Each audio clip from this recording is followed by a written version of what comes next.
Hello, sir. Am I audible? Sandeep, sir. Yes, ma'am, you are audible.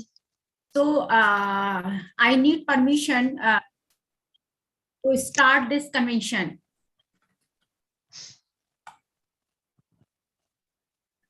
Sandeep, sir, should I start?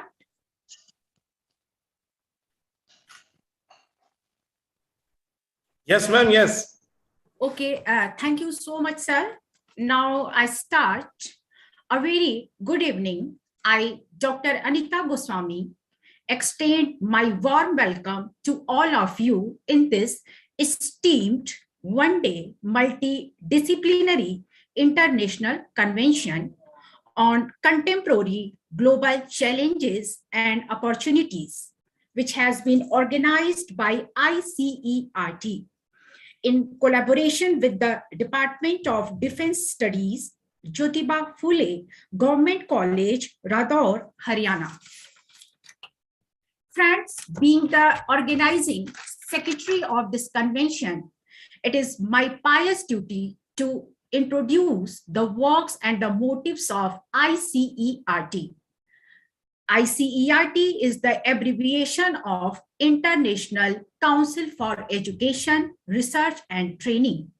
It is an autonomous and non-governmental organization with headquarters located in Washington, D.C., California, Sydney, New Delhi, and other countries. Well, it is the matter of great reverence that ICERT is organizing and conducting skillfully educational training programs, research trainings programs, seminars, webinars, conferences on national and international level continuously. And it is obvious that you are seeing on the logo, it has been written, knowledge, wisdom, and prosperity. Knowledge leads to wisdom, and wisdom leads to prosperity. On the other hand, several eminent educationists, researchers, social reformers, scholars, and intellectuals are connected to the ICERT from India as well as abroad. So the vision of ICERT is not only to impart knowledge, but also to implement in practical life. So that's why the theme of our convention is contemporary global challenges and opportunities. It is acknowledged that the whole world is facing the atrocities of pandemic still today, which has distorted world economy.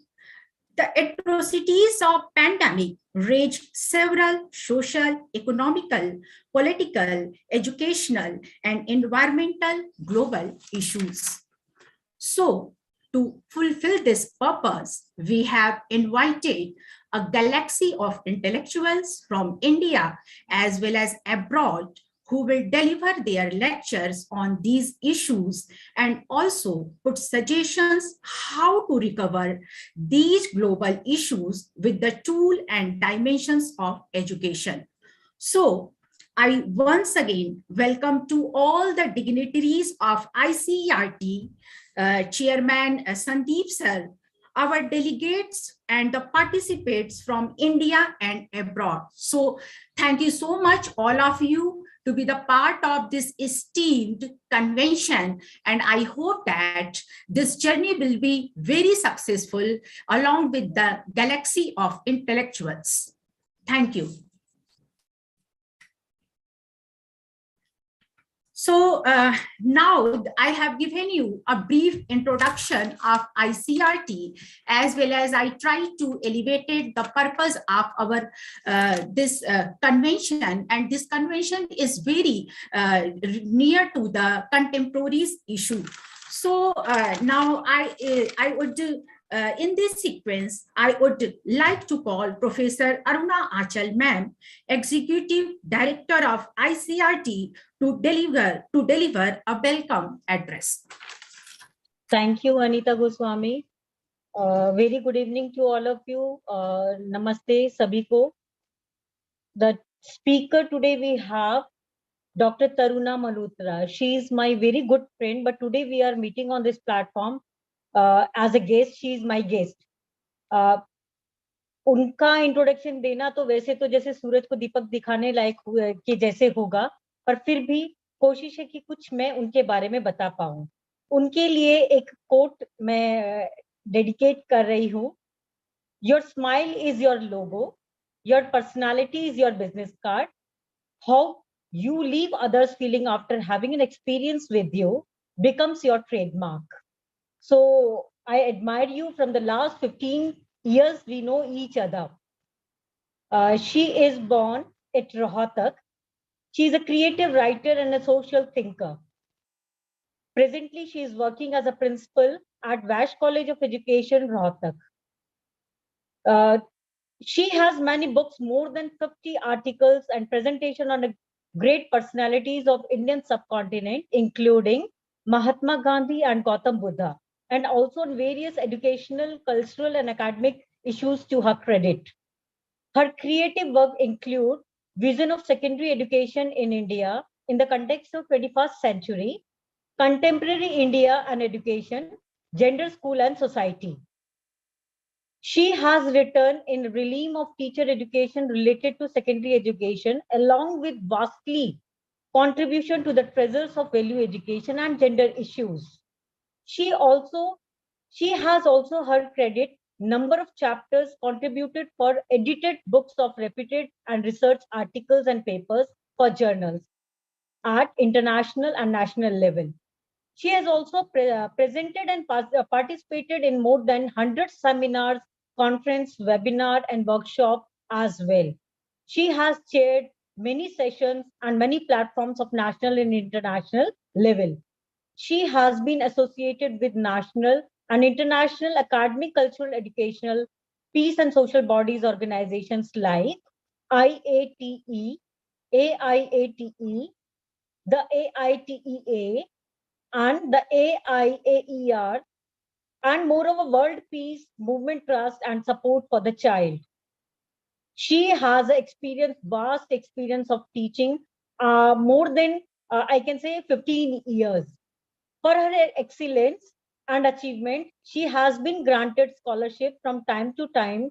Along with this, she has been honored with many gold medals and appreciated citations for her performance in educational academic fields at the university level.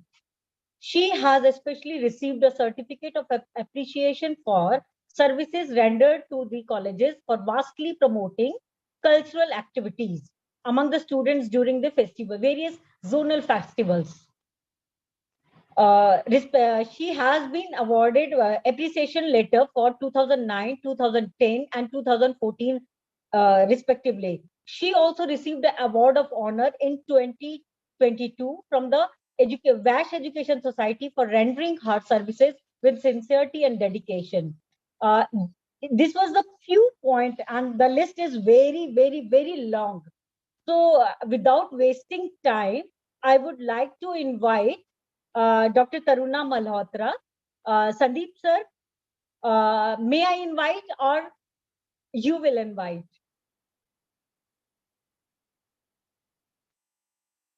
Sandeep sir? जी ma'am. हाँ जी, तो Taruna ma'am को invite करें. As per schedule ma'am, as per schedule जिनकी duty है doctor Rinku, doctor Anita Goswami ji. Okay, Anita ma'am, it's over to you. Yes, thank you so much, ma'am. First, now in our schedule, it has been mentioned that you have to present the welcome address, and then over to Rinku ma'am. Rinku ma'am, please introduce our guest of honor, Dr. Sandeep sir, and invite him. Thank you, ma'am. Very good evening to all of you. Today, I want to welcome you all in one day International Multidisciplinary Convention on the topic Contemporary Global Challenges and Opportunities. Now, it's time to introduce our today's guest of honor, Dr. S.K. Kumar, Chairman ICERT. His topic is contemporary global challenges and social issues. Before he started his lecture, I want to give you a brief introduction of Dr.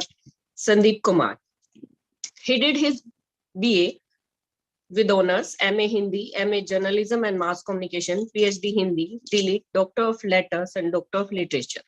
Dr. Sandeep Kumar have over 15-year professional experience in higher education teaching.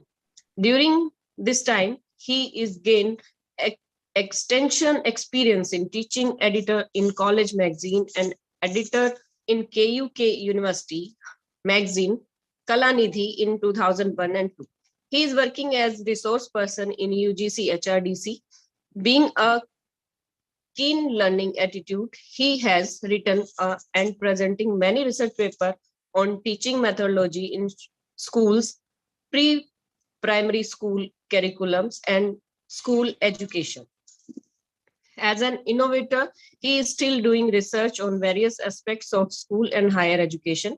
He has attended more than 200 national and international conferences, workshops, and seminars. He is lifetime international member in the World Human Rights Protection Commission, New York, USA, lifetime member in the Board of Advisory, National Human Rights Organization, an organization work under the Constitutions of Republic of India, New Delhi.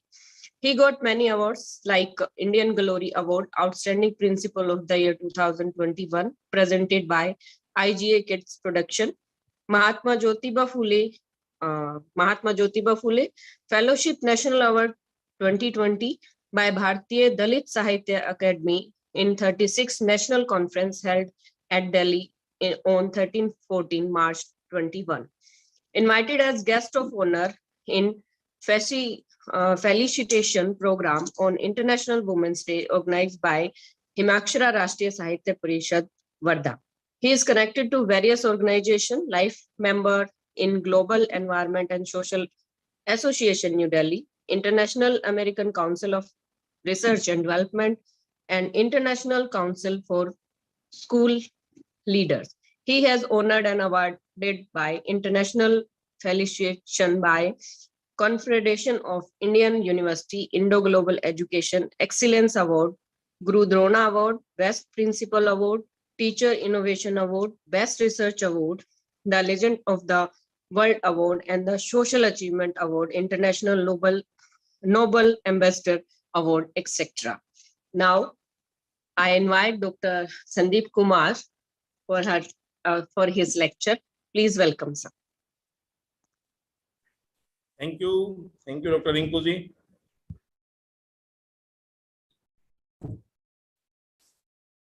सीधे मुद्दे पर आते हैं।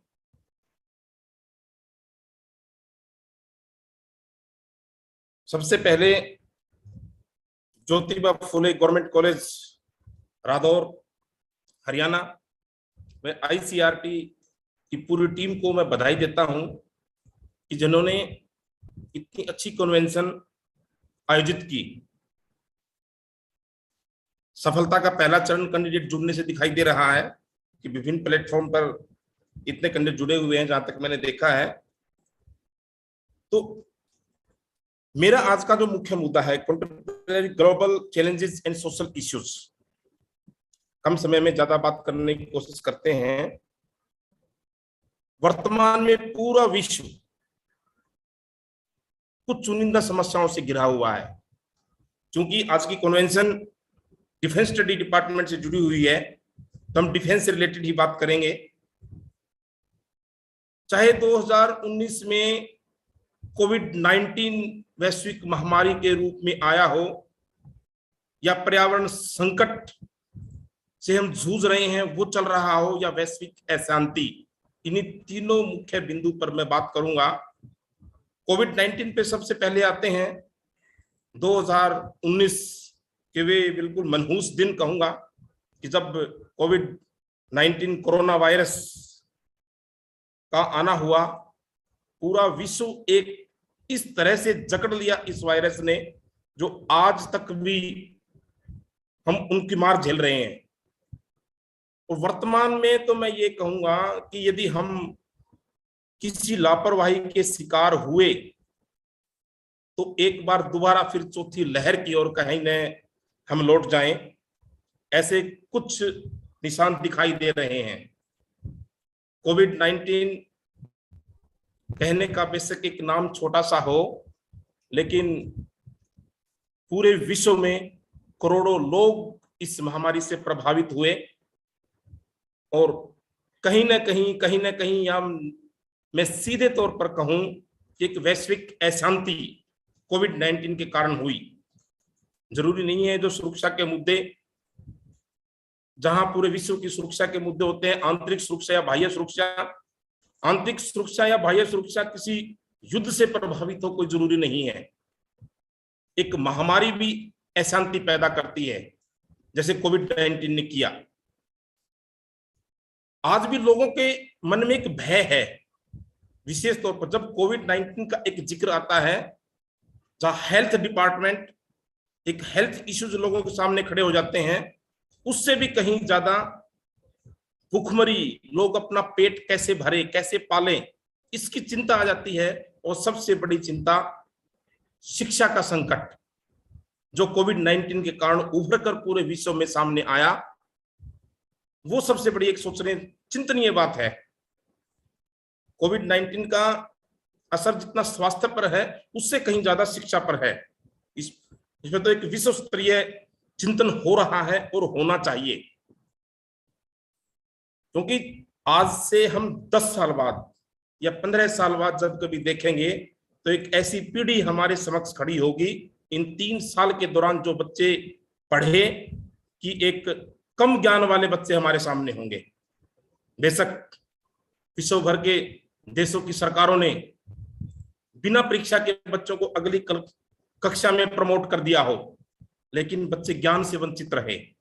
हालांकि online platform उपलब्ध करवाए गए, जिससे अब आज हम भी कन्वेंशन कर रहे हैं, लेकिन ऑनलाइन कन्वेंशन किस किस देश में कितना प्रभावित रहा, ये एक शोध का विषय है।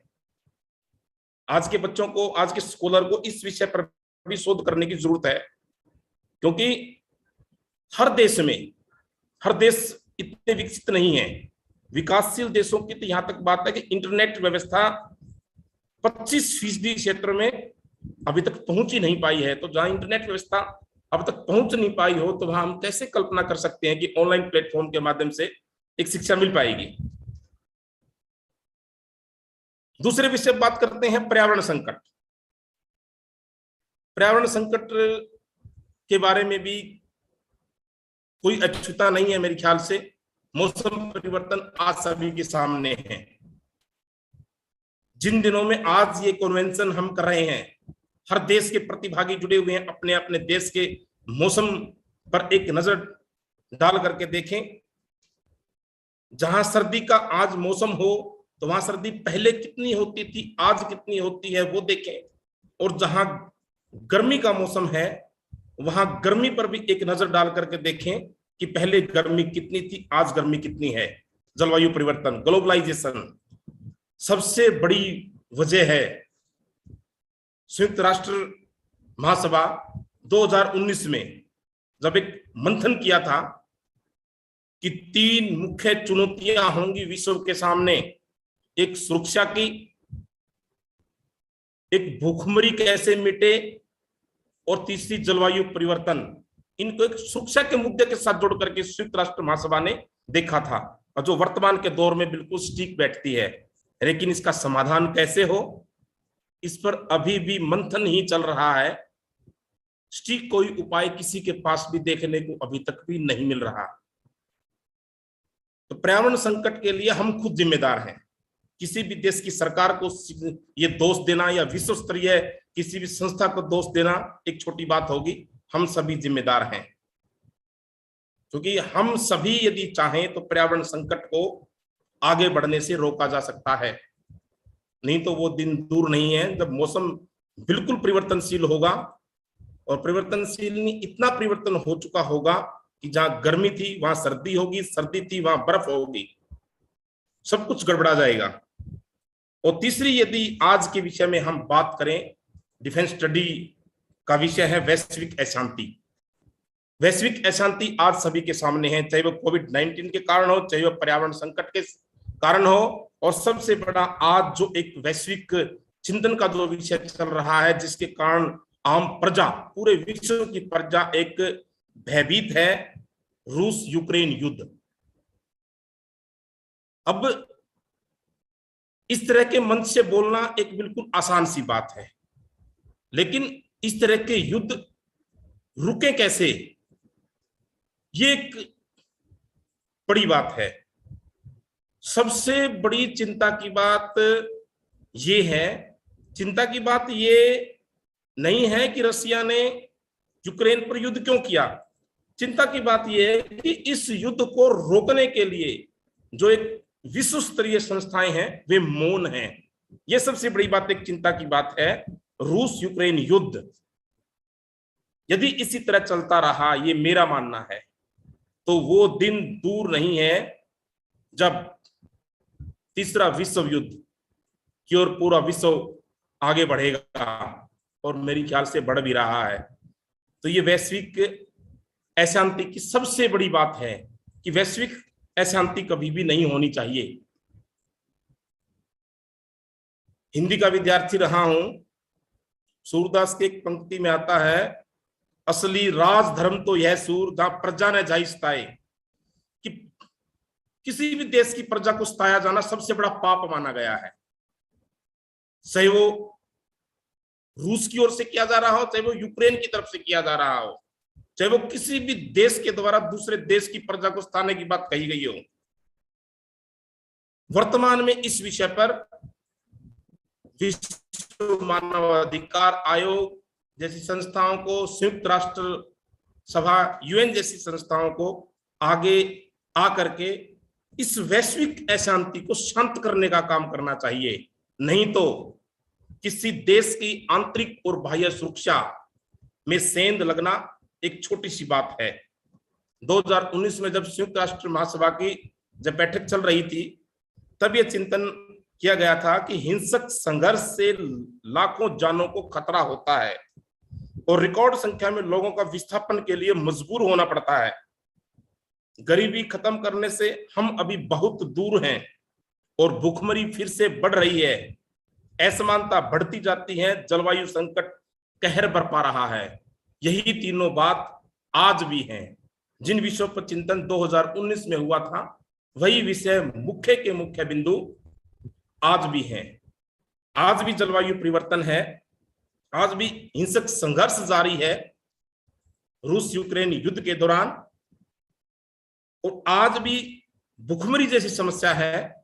उदाहरण के तौर पर वर्तमान यदि वैश्विक स्तर पर देखें तो श्रीलंका का उदाहरण हम सबके सामने है कि श्रीलंका में आज क्या स्थिति हुई, कि वहां के गरीबी किस कदर बढ़ी, और रूस यूक्रेन युद्ध से जहां आंतरिक और बाह्य सुरक्षा को जहां एक खतरा हुआ, वहीं महंगाई भी बहुत ज्यादा बढ़ी है। यह आप सभी के सामने है। तो आज इस ऑनलाइन मंच के माध्यम से, इस कन्वेंशन के माध्यम से सभी रिसर्च स्कॉलर, सभी असिस्टेंट प्रोफेसर जितने प्रतिभागी हैं, सभी से मेरा यही अनुरोध है कि हम सभी मिलकर के बूंद बूंद से सागर भरता है, उस नीति से यदि काम करें तो एक दिन हमारे सामने ऐसा भी हो, वैश्विक अशांति जो आज हम लिख रहे हैं वो वैश्विक शांति हो। वैश्विक शांति की जरूरत है ताकि कोई भी चिंतित है हो करके अपने घर में ना रहे। आज चाहे रूस की जनता हो या यूक्रेन की जनता हो, वहां की प्रजा से कुछ पूछ करके देखिए कि उनकी दिन कैसे गुजरता है और रात कैसी गुजरती है। तो चिंता जहां जहां हम जिस जिस देश में बैठे हैं वैश्विक स्तर पर हम सबको है कि यदि ये आगे इसी प्रकार से बढ़ता रहा, युद्ध चलता रहा, वैश्विक अशांति चलती रही, तो आने वाले दिन कैसे होंगे। ज्यादा समय न लेते हुए बहुत बहुत शुक्रिया मुझे बुलाने के लिए। Doctor Rinku. Thank you sir. आपने एक बहुत अच्छा मैटर उठाया यहाँ पे, वैश्विक अशांति का।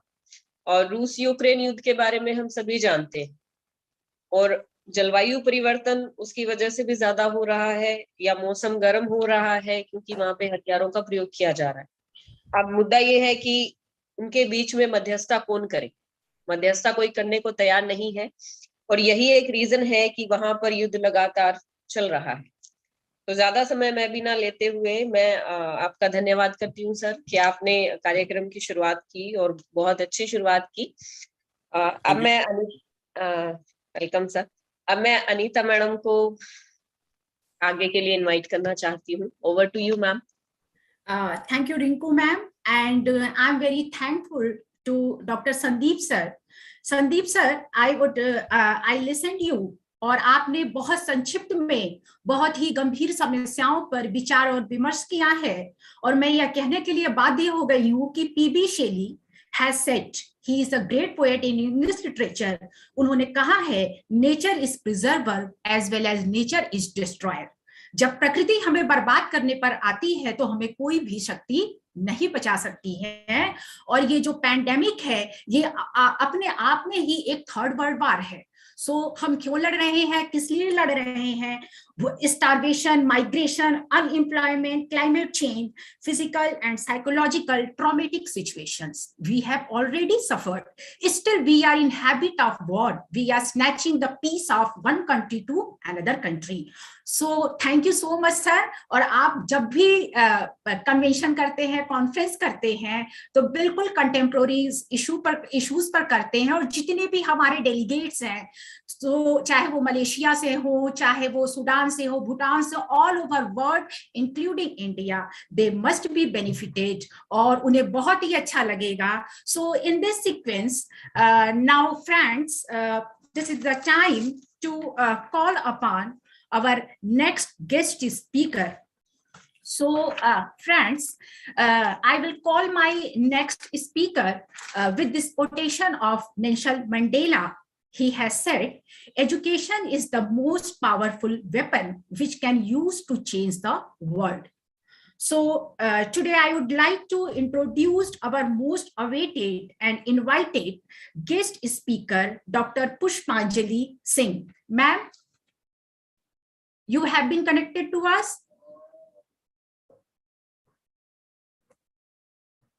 Dr. Pushpanjali Singh, ma'am. Hello, ma'am. Yes, ma'am. Most welcome. You are our most awaited and invited guest speaker. Thank you, ma'am. Yes, ma'am. You are visible. So just offer my welcome on behalf of ICERT family. Am I audible? Ma'am?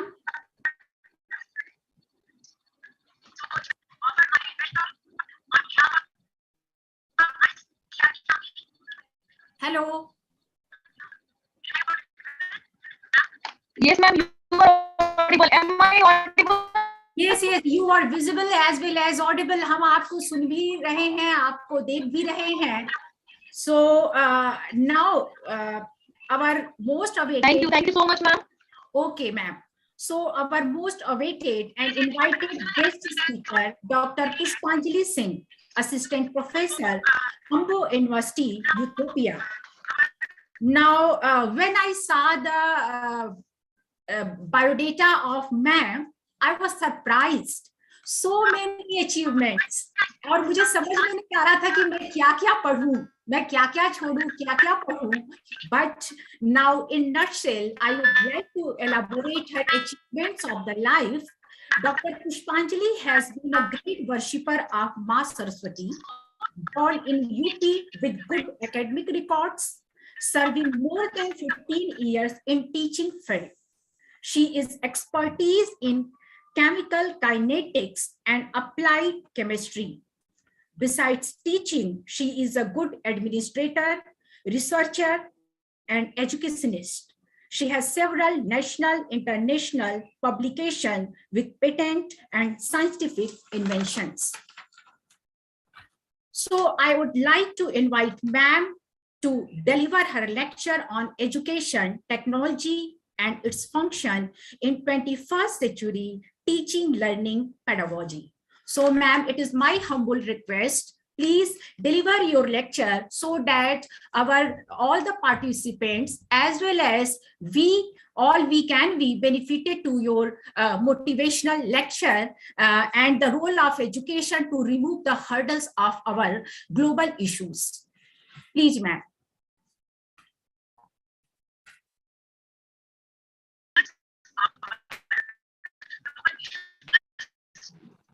Thank you so much, ma'am, for such a kind introduction using such nice words. Thank you, ma'am. Thank you so much, ma'am, for such a kind introduction using such nice words. I received, ma'am. I think I'm getting some kind of echo.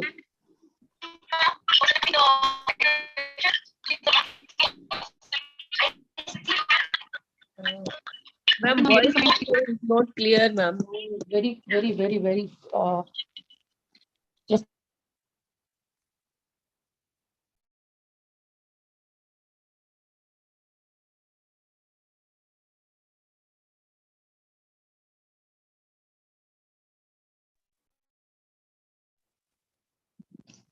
You are not audible, ma'am.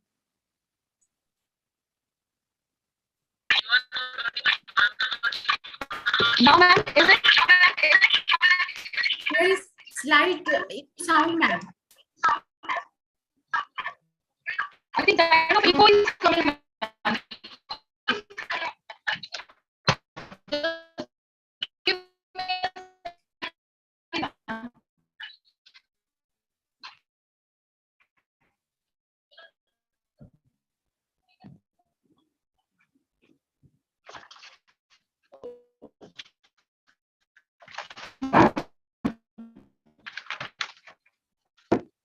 Now I think it's clear, ma'am. A very good evening to all of you.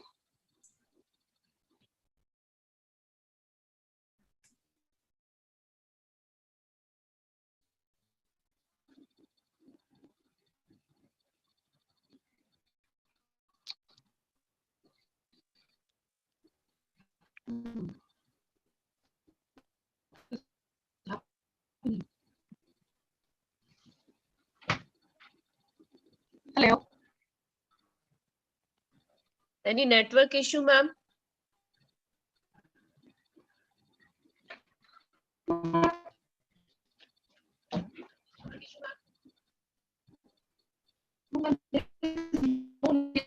don't know why it's happening.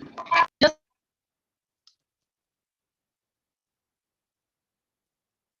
is it okay, ma'am? Now I'm audible and visible both, ma'am. Yes, ma'am.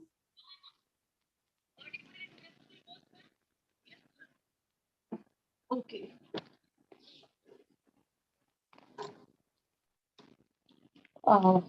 Sorry for that much inconvenience, ma'am. First of all, I would like to say a very good evening to all of you. Dr. S.K. Singhma sir, Professor Rajendra sir, Professor Aruna Anchal ma'am, and ICRT team.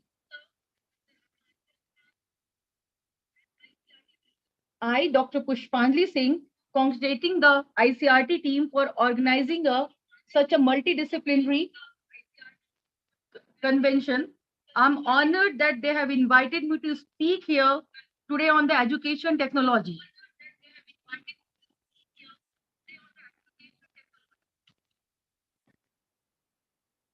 So I will start my speech with this quote actually. If we teach today as we taught yesterday, then we rob our children for tomorrow.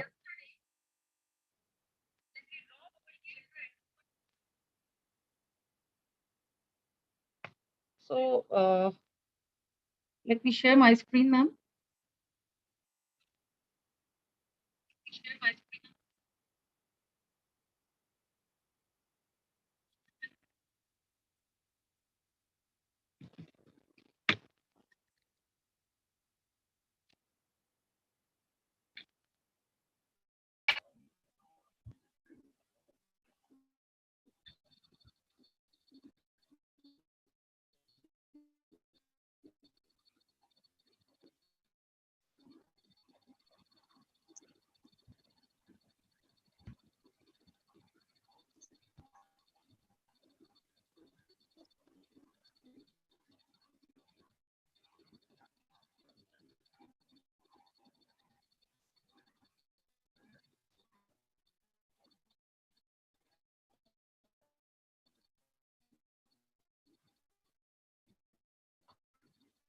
And is it visible?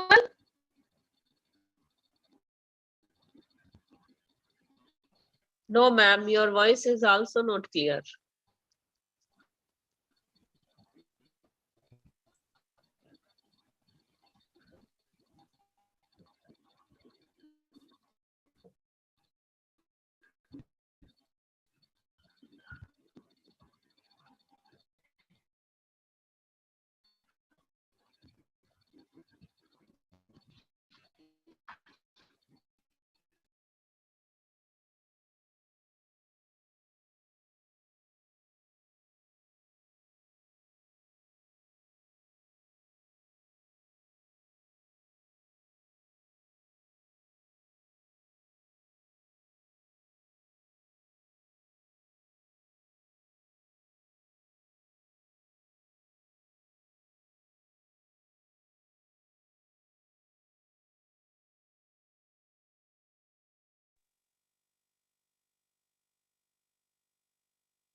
I think के network issue है, इसलिए ma'am अभी हमारे साथ connect नहीं हो पा रही हैं।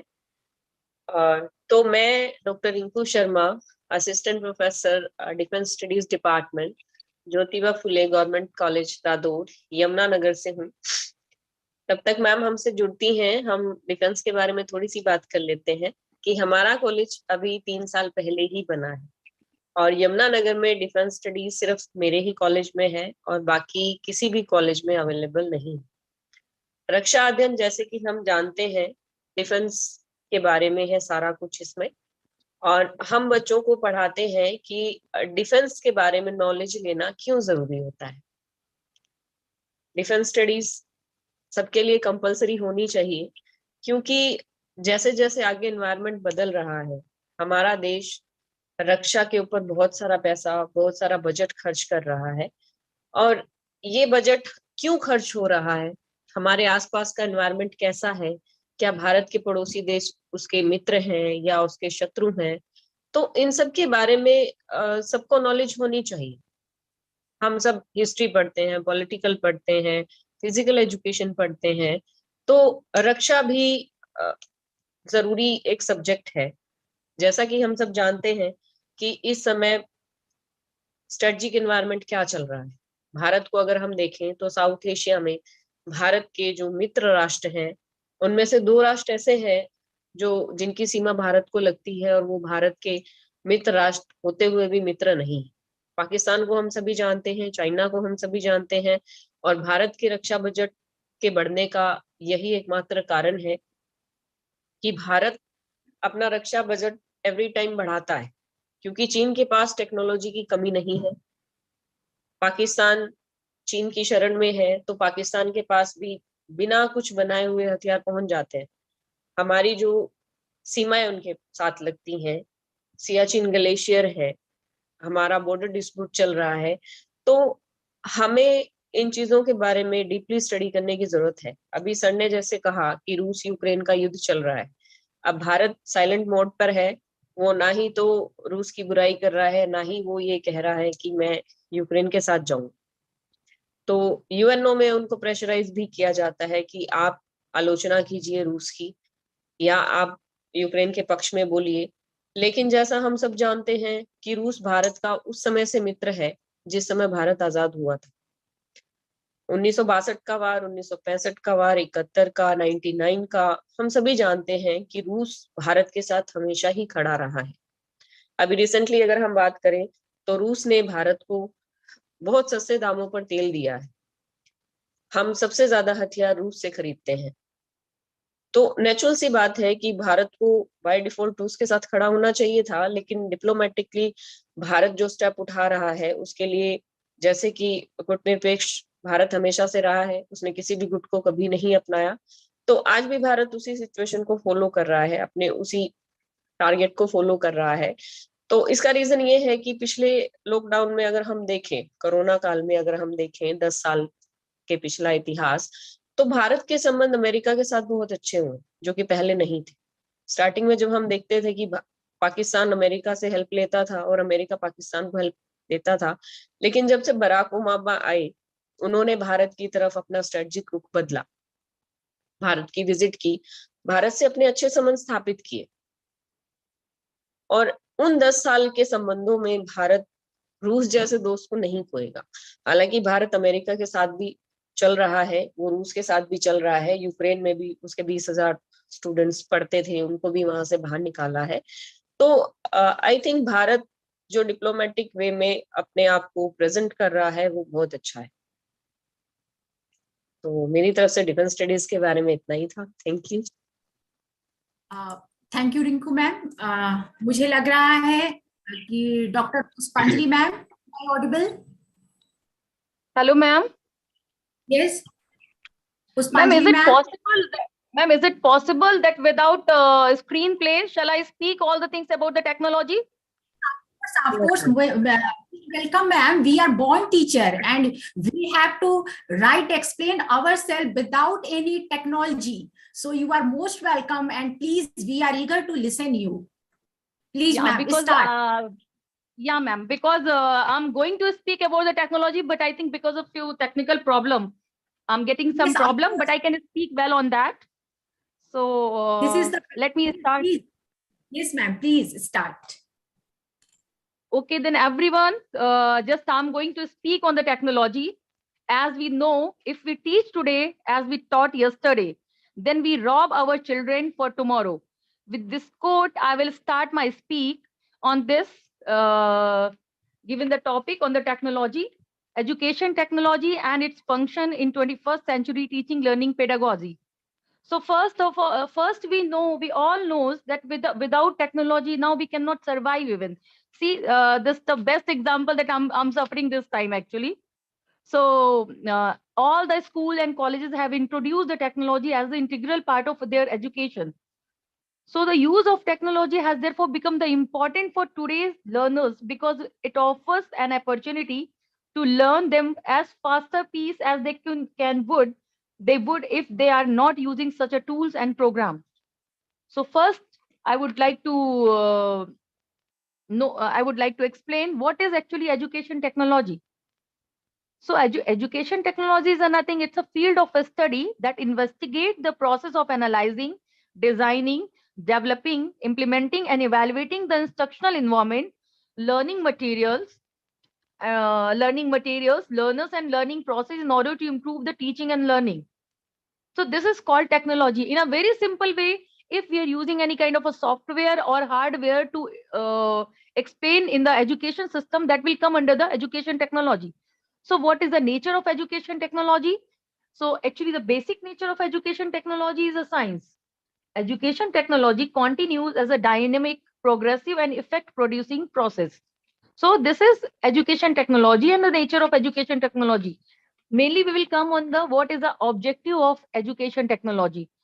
Actually, if we talk about the objective of technology, this is divided into two parts: learning objective and essential objective. So learning objective of education technology, this is having the objective. This mainly the main objective of learning is to provide the education, the use of information and communication technology or ICT.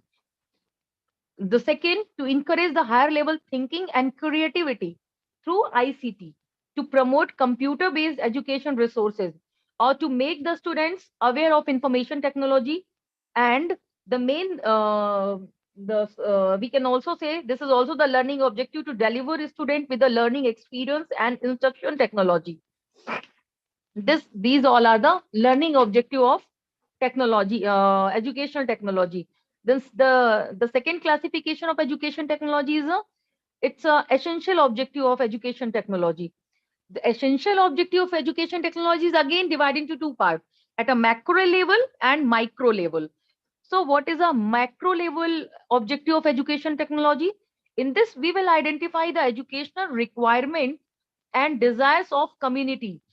The second is to design and develop the curriculum and involving art, science, and human values. To design educational technology models to improve the existing process of teaching and learning. And the last is to manage the entire education system, starting from planning to execution, implementation, and evaluation. These all we are doing at the macro level. See, at macro level, we can say the identify educational requirement and desire for the community. Now, at the micro level, we will go to the in the community, whatever wherever there are students, we will go over there. So, if we are coming on the essential educational objective at the micro level, then we can say this is to discover and analyze the characteristics and educational requirements of every student. The second, to recognize the existing teaching learning resources and materials. Next, to evaluate every student's behavioral changes and performance to determine the effectiveness of classroom teaching. And to provide essential feedback to teachers and students for any modification in the teaching learning operation. These all are the objective of educational technology. Now, what is the scope of educational technology? So, if you talk about the scope of educational technology, then the use of educational technology is not restricted only to teaching learning methodologies and theories, but this main motto is to provide in-depth assistance to development of individual personality. So there are wide scope of educational technologies actually. So educational technology make the teaching learning process more efficient, more process oriented. The advancement of internet has increased education dissemination all over the world with much ease. Mechanism of feedback through the use of technology improves the quality of teacher training in the academic institution. We can say the technology driven innovative analytical tool and instruments can help in solving educational administrative problems. Educational technology can also serve to develop and understand the structure and nature of teaching. That we can see nowadays without technology, even this is because of technology, it is possible that we are talking here in our suitable time. So what is the importance of educational technology in the 21st century education? So uh, first and very important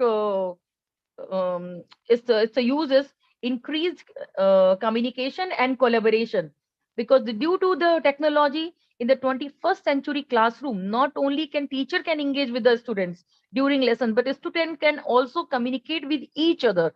Students can work together to solve the problem, because before it was like that teacher is going to teacher centric teacher centric education was there. Teacher moved to the classroom, he was giving the instruction, he or she was giving the instruction, students were moving according to that. If they're talking to each other, no, you people cannot talk to each other, we talk actually like that. But now this technology has given the platform where without disturbing the class, the students can talk to each other and they can communicate in a better way with the teacher also. The second importance is personalized learning opportunities. Due to technology in education, students can have 24-hour access to the educational resources. Classes can make entirely online by the using of laptop and mobile devices. And nowadays, schools and universities can, they are forced also to make the hybrid model, in-person learning and online learning also. And it also in the third importance is enhanced curiosity due to engaging content. If teacher is having very interesting, very informative content, then he or she can engage the student. Then like teacher can spark their students curiosity and boost their interest through engaging and creative educational content. Through increased curiosity, students can gain a better understanding of reading concepts.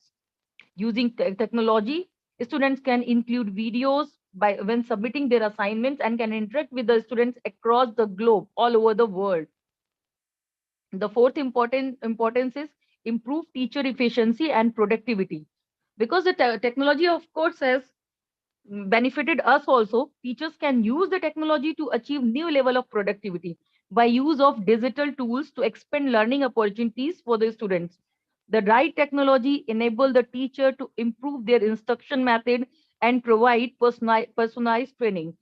This I will come on that, how the teacher has got the productivity at the second part of this lecture.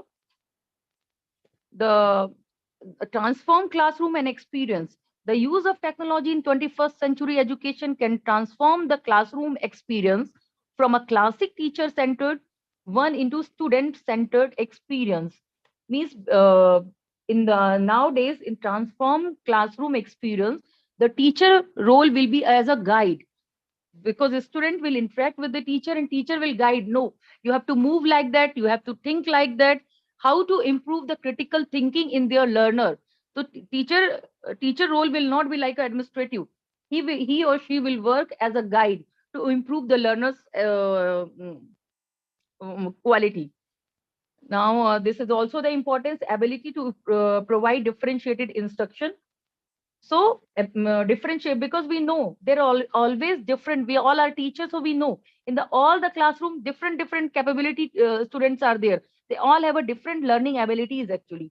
So through the use of instructional technology, it is easier to deliver differentiated instruction to the learners, and we can get in the, if he is interested in this activity, he will move to through that. If other students is interested in particularly in that topic, then he will move with that. So the next this is also this is also the importance of the 21st century learning.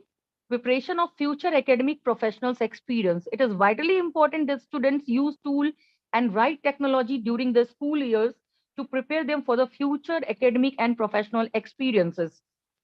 This 21st century teaching learning is also enabling students to make global citizens.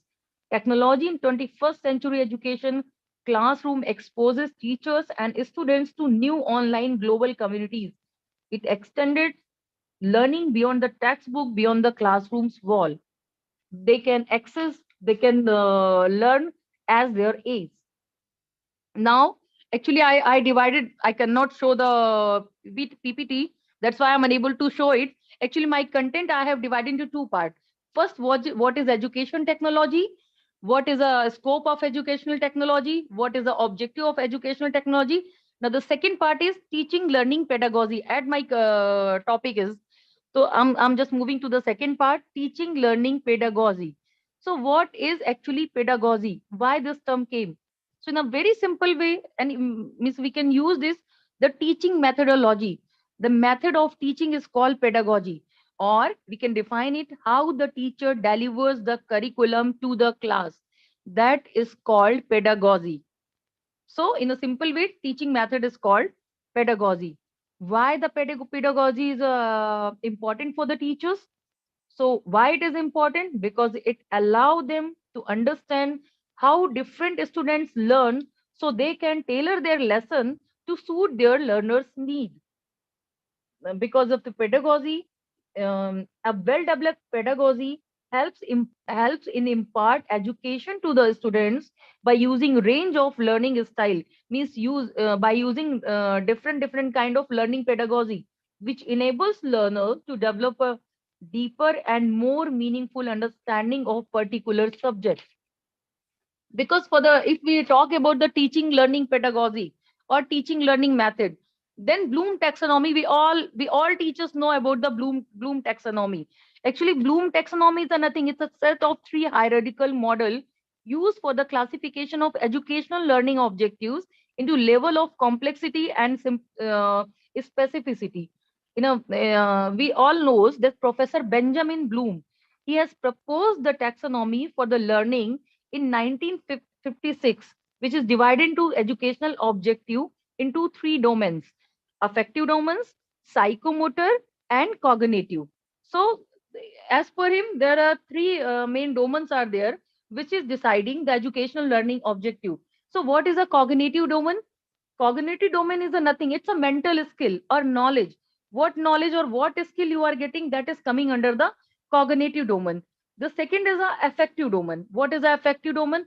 It's if we talk the affective domain, the simply it's coming in the mind, growth in feelings or emotional areas, or you can say the attitude. Cognitive domain means knowledge. Affective domain means what attitude the learner or teacher is having. The third is a psychomotor domain. Psychomotor domain, it means the manual or physical skill. What skill he or she means learner or teacher is having. So three main parts are there: knowledge, attitude, and skill. These all are deciding the educational objective of any means this modern and this traditional method, and this in a modern method also. Sorry, I cannot show the screen, I cannot share the screen, but simply I will tell you, there's a kind of a triangle as per the Bloom taxonomy, which has been proposed in 1956 by the Benjamin Bloom, and it has been revised again in 2001 by Lauren Anderson and David Catpole.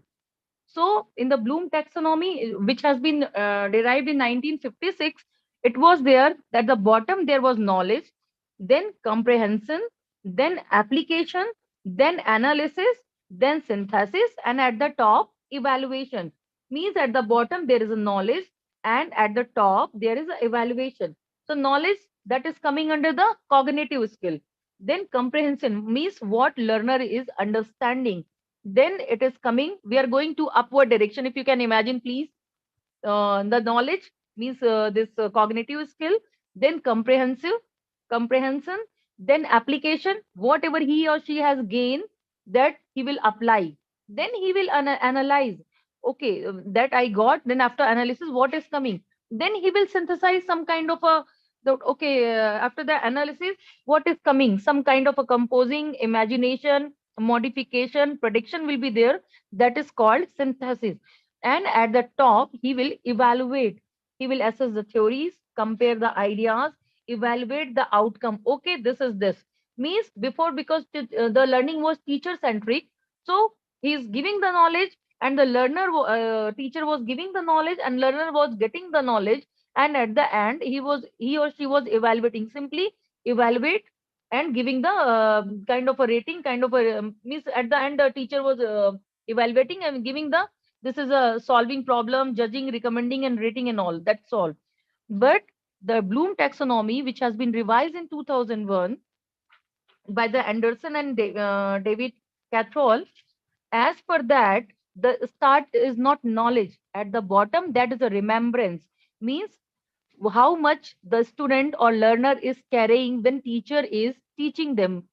Then recall means at the remembering means recall the facts and basic concepts. After remembering, what he is understanding means explain the ideas and concept. After the understanding, he's whatever he or she has understand, he will use that information for the new situation. He will apply in the new situation what I got and how I'm going to do this. Then after that, he will draw the connection among the ideas. Okay, I got this, what can be connection. Then he will analyze, then he will evaluate, justify, understand, or decide. This is a evaluation. At the end, in the 21st century teaching learning pedagogy is coming at the top in the Bloom taxonomy, it is coming create. After, because in that there was an evaluation at the top, here after the evaluation, at the top there is a create. He will create some new idea of the or the original work, that this is my outcome, this is my creation. So this is a revised Bloom taxonomy. So nowadays revised Bloom taxonomy is working, that is based on six we can say the six level of sequence of the cognitive skill: remembrance, understand, apply, analyze, evaluate, and create. Then this model is learning favors the thinking and understanding over the currently trending focus on the development of cutting edge curriculum and data driven student assessment. So it's really very biggest loss for me. Actually, I'm unable to show you. I prepared the slides. Then and now I cannot actually display it. At the bottom, in the 56 Bloom taxonomy, there is a knowledge. In the now, at the bottom, there is a remembering. Before it was comprehensive. In the upper side, then understanding. Then application, here applying. Then analysis, then analyzing. Then synthesis. Synthesis nowadays is evaluating. At the top, in 1956, means old Bloom taxonomy, there was evaluation. Nowadays, in the modern 21st century Bloom taxonomy, there is a creation. Now, mainly we will come on the what is we are using actually. Application is there. The types of learning pedagogy.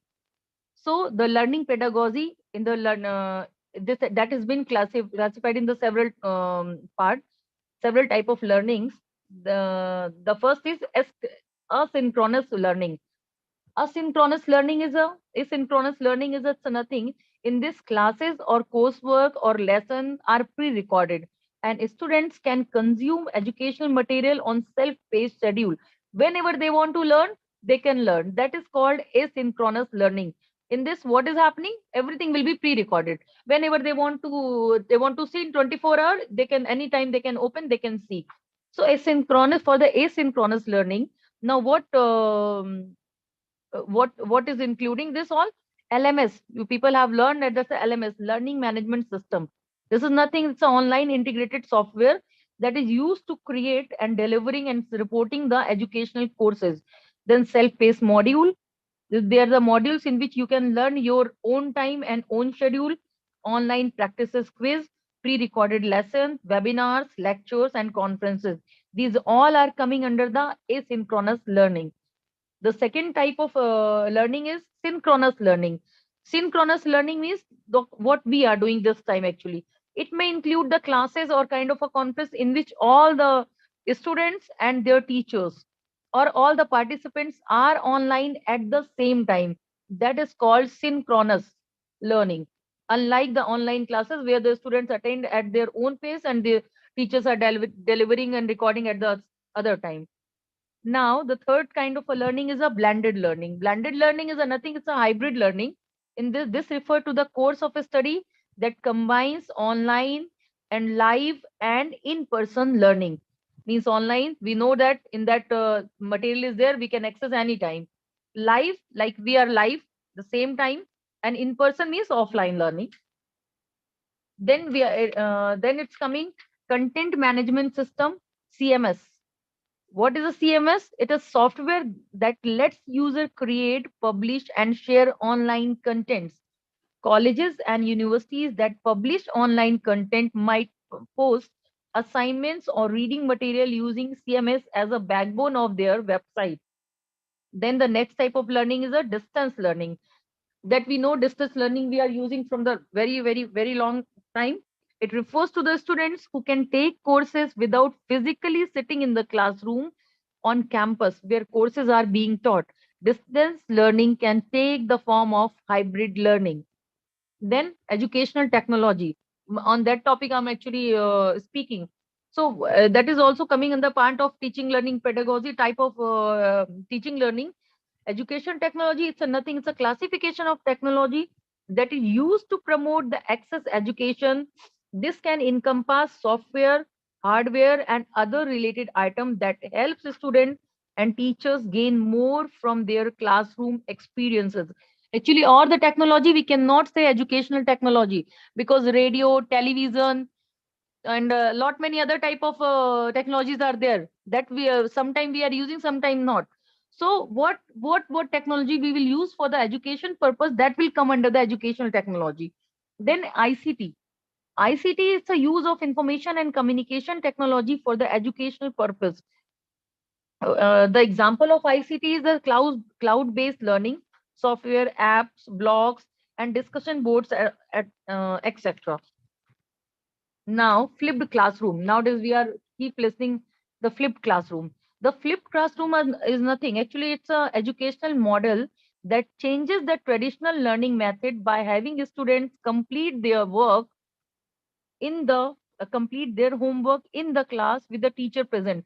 What it will come in the in future, I think it is going to come for the our children, our child, for the our child, because the here the teacher will give the assignment from like one day before. The teacher will give the assignment, and the second day students will come with their devices. They will tablets and all, they will discuss in the classroom, and it will save the time. They will get the more interaction time to discussion with the teacher.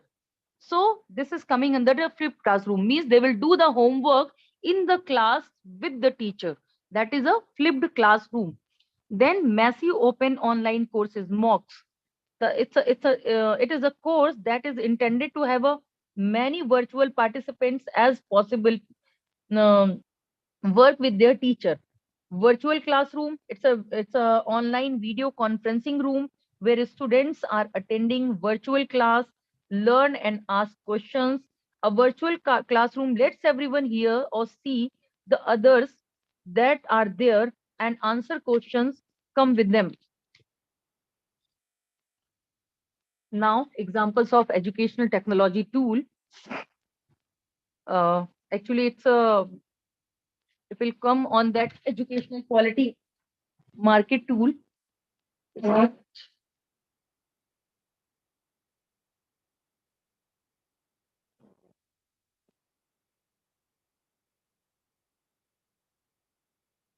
Just a minute now. Will come this just example is a Cines, meeting owls. These are all are the educational just a minute.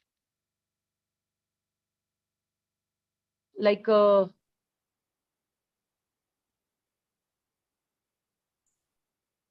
Cines. It is an online marketplace for the textbook, allowing the students to buy or rent the digital copies to save the money.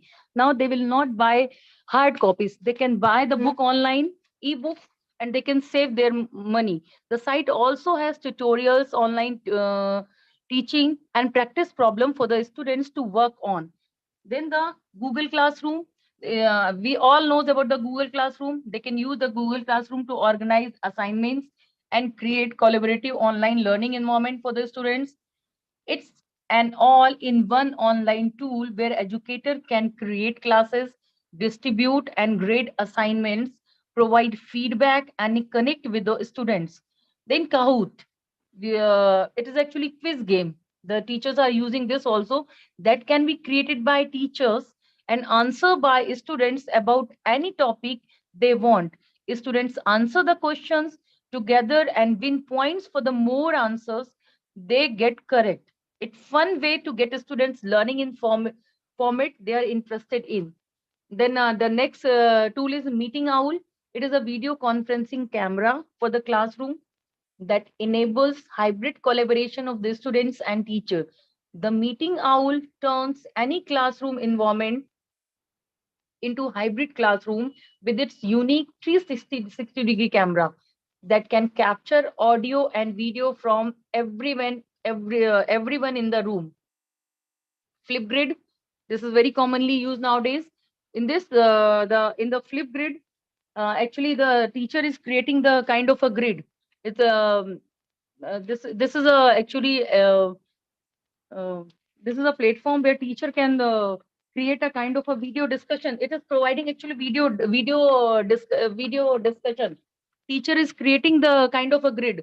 The grid will be in the form of message or any kind of a message board, and in the answer the student will answer in form of a video. So this is a Flipgrid. The recorded video, responses, discussion, presentation, performance, another video contents are can be shared in the Flipgrid. Then Storyboard, as its term implies, it's a Storyboard is a nothing. It's a actually visible stories, means you can see the with the stories with the picture.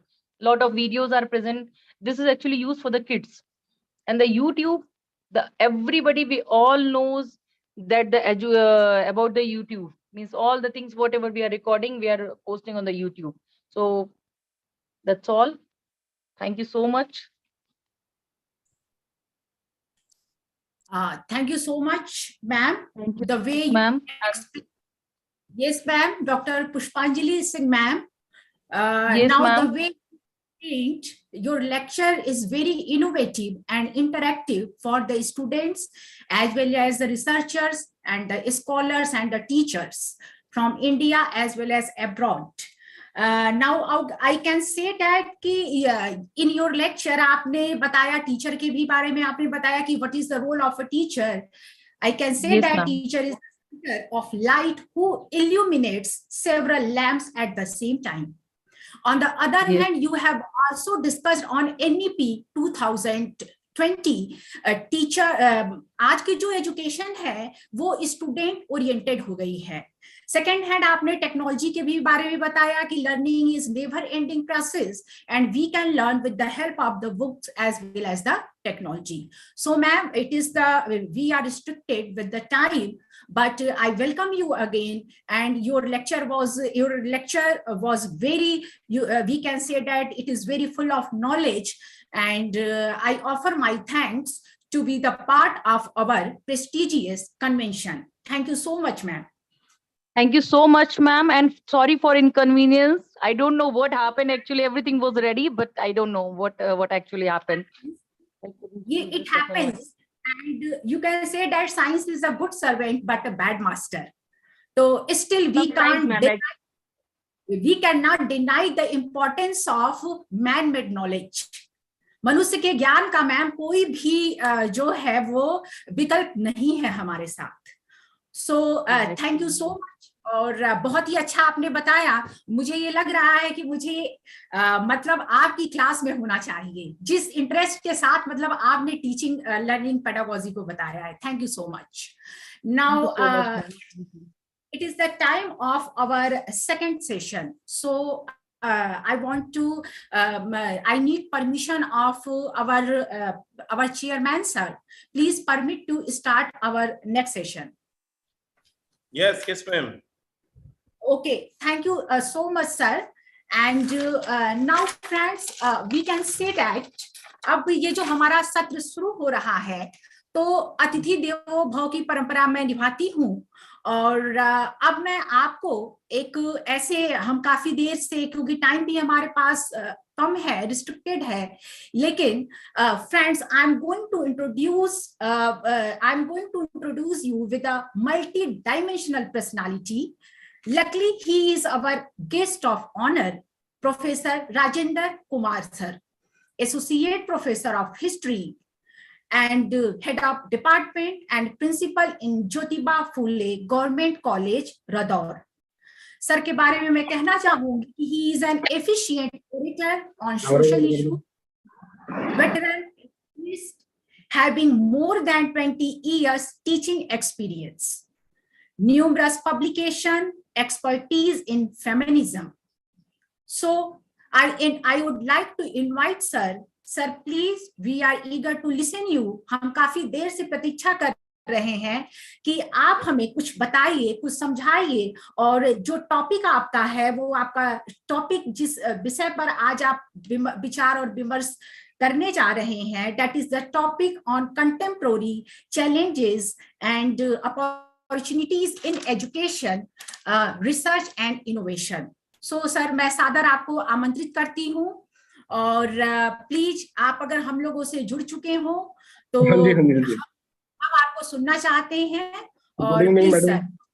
Madam, आवाज आ रही है जी? Yes sir, you are audible. ठीक है. Good evening everyone. सबसे पहले मैं जो है डॉक्टर SK सीमार का बड़ा धन्यवादी हूँ कि उन्होंने जो है मुझे समय दिया. डॉक्टर साहब ने कई जो बातें जो की मेरे से पहले, वह नंबर 1, डॉक्टर साहब ने जो कहा कोविड और शिक्षा के बारे में कहा. उस समय में जो है किस प्रकार से परिस्थितियां रही और किस प्रकार से विद्यार्थियों को जो है दिक्कत आई ऑनलाइन एजुकेशन में, बड़े अच्छी तरीके से बताया.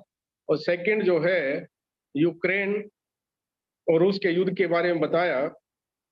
तो मैं यहाँ पे एक पॉइंट जोड़ता हूँ कि आज के संदर्भ में युद्ध वैसे होना नहीं चाहिए, और आज जो जरूरत है वह जरूरत है अहिंसा के सिद्धांत की। अहिंसा का सिद्धांत जो कि महात्मा बुद्ध ने जो दिया, और उसके बाद जो है महात्मा गांधी ने दिया, उसके उसके सिद्धांत पर जो है यदि पूरा संसार चले तो युद्ध जैसी समस्या नहीं होगी। तो अब जो है शिक्षा के बारे में मैं यह कहना चाहूंगा कि शिक्षा जो है प्राचीन काल से और आज तक जो है शिक्षा का महत्व बना हुआ है, लेकिन शिक्षा का स्वरूप जो है समय और परिस्थितियों के अनुसार जो है बदला है। जैसे कि प्राचीन काल में जो शिक्षा जो है वह जो रही धर्म शास्त्रों की शिक्षा रही, और सभी जो उस पे उसको ग्रहण करते थे। लेकिन जैसे ही वैज्ञानिक क्रांति आई और अन्य औद्योगिक क्रांति, दूसरी क्रांति आई, तो शिक्षा का स्वरूप जो है वह भी बदला। जैसे कि कंप्यूटर एजुकेशन शुरू हुई और दूसरी जो है एजुकेशन शुरू हुई, तो अब जो है शिक्षा आज के संदर्भ में जो शिक्षा की, जैसे कि हायर एजुकेशन की बात करें, हायर एजुकेशन में जो शिक्षा जो है उसमें सरकार जो है स्कूलों में का और जो है कॉलेज में जो है काफी प्रयास कर रही है। यह जो आंकड़े जो हैं इस प्रकार से हैं कि भारत जब स्वतंत्र हुआ तो केवल भारत में जो है 20 विश्वविद्यालय और 500 जो है कॉलेज थे, लेकिन धीरे धीरे करके अब वर्तमान समय में 1000 विश्वविद्यालय हैं और 40,000 से अधिक कॉलेज हैं। लेकिन फिर भी शिक्षा का स्तर जो है दिन प्रतिदिन गिर रहा है। इसके पीछे क्या कारण है, क्या परिस्थितियां हैं? मेरे को ऐसा प्रतीत होता है कि एक तो जो है कॉलेज और जो है विश्वविद्यालयों में रेगुलर जो है असिस्टेंट प्रोफेसर या टीचर्स की भर्ती नहीं होती है। स्कूलों में और कॉलेज में न होने के कारण जो है इस प्रकार की खामियां हैं। और दूसरी खामियां जो है पहले से ही स्कूल और कॉलेज जो है काफी हैं, उसमें जो है बिल्डिंग की जो है फर्नीचर की जो सुविधाएं हैं वह भी नहीं है। तो सेकंड जो है भारत की जो है नई शिक्षा नीति है उसमें भी अनेक, भारत में जो अब नई शिक्षा नीति जो लागू की है उसमें जो बात जो की गई है वह उच्च शिक्षा संस्थानों के पुनर्गठन की बात की गई है। और साथ ही जो है ज्वाइंट, यानी कि जो जिस कॉलेज में विद्यार्थी कम है उसमें जो है उनको इकट्ठा करने की बात की गई है। यदि इस प्रकार की पॉलिसी लागू होती है तो अनेक प्रकार के दुष्परिणाम जो है देखने को मिलते हैं। जैसे कि देश के दूर दराज के क्षेत्रों में उच्च शिक्षा के प्रसार और प्रोत्साहन का कार्य रुक जाएगा तथा इससे कई ग्रामीण, पहाड़ी और जनजातीय अंचल के शिक्षण संस्थान बंद हो जाएंगे। तो इस प्रकार से जो है ये जो है हायर एजुकेशन में जो है शिक्षा की नीति है इसमें खामियां हैं और इनको दूर करने की अति आवश्यकता है। मेन तो ये है कि जो स्टाफ की जो है उसको अच्छे तरीके से रेगुलर भर्ती किया जाए। दूसरा जो है फर्नीचर की सुविधाएं हो। और जो है इसके साथ ही मैं अपना जो है सभी का धन्यवाद करता हूं कि आप सभी ने मुझे जो है समय दिया। Thank you madam.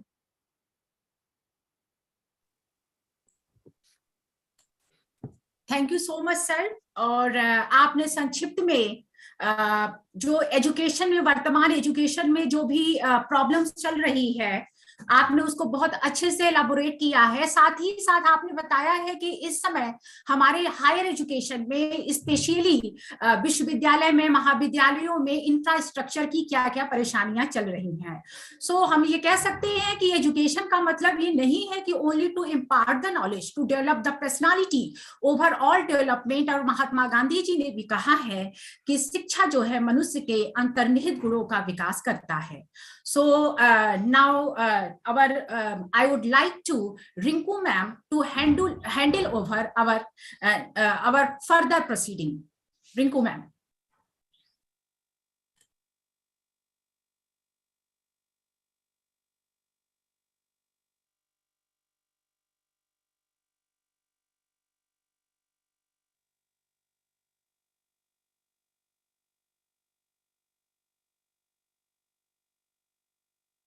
Rinku ma'am, am I audible? Dr. Rinku Sharma ma'am. Ma'am जब तक रिंकू मैम ना आए आप संचालन करो। Now you can say that in the sequence in this cluster, now I would like to give the introduction of our guest speaker, Captain Gitika ma'am.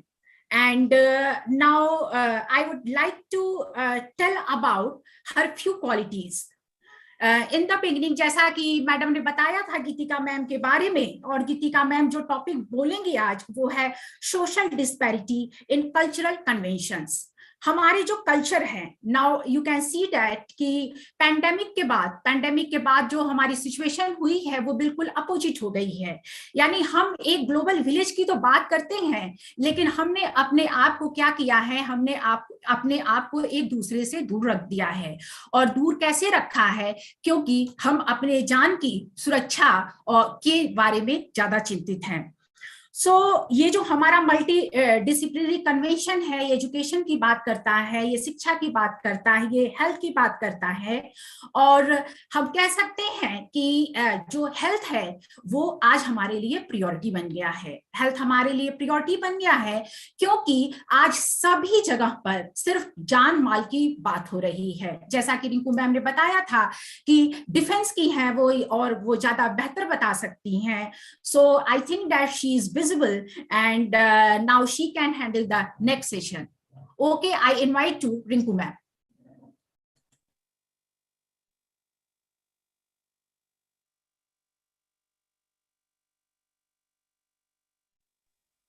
Rinku ma'am, आपकी आवाज नहीं आ रही है।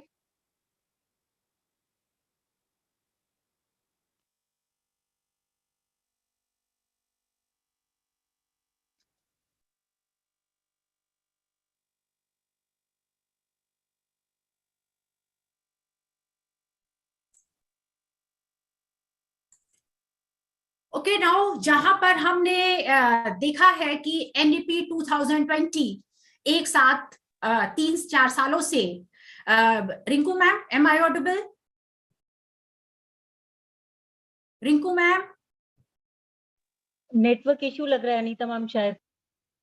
हाँ, यस मैम, नेटवर्क इश्यू लग रहा है। So just we are just waiting for her for this connectivity. And I can say that कि हम ICERT के तहत तमाम तरह के कॉन्फ्रेंसेस आयोजित करते हैं, सेमिनार्स आयोजित करते हैं, वेबिनार्स आयोजित करते हैं, और हमारा पूरा का पूरा मकसद होता है कि हमारे साथ सिर्फ भारत के ही नहीं बल्कि विदेश से भी तरह तरह के जो पार्टिसिपेंट्स हैं वो जुड़े हुए हैं। हमारी प्रॉब्लम क्या हो जाती है कि now we are force to speak language, but I think that in Hindi we can communicate well, but now we have to just make over the formalities of the our convention. So ये जो intellectuals की gathering है ये बहुत कुछ बता कर गए हैं, और आगे आने वाले समय में ये हमें बहुत कुछ बताएंगे। So I think that Rinku ma'am,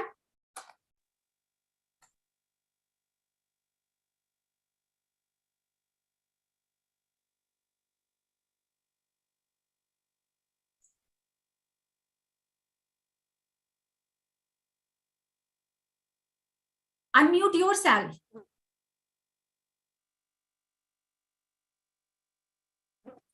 Unmute yourself.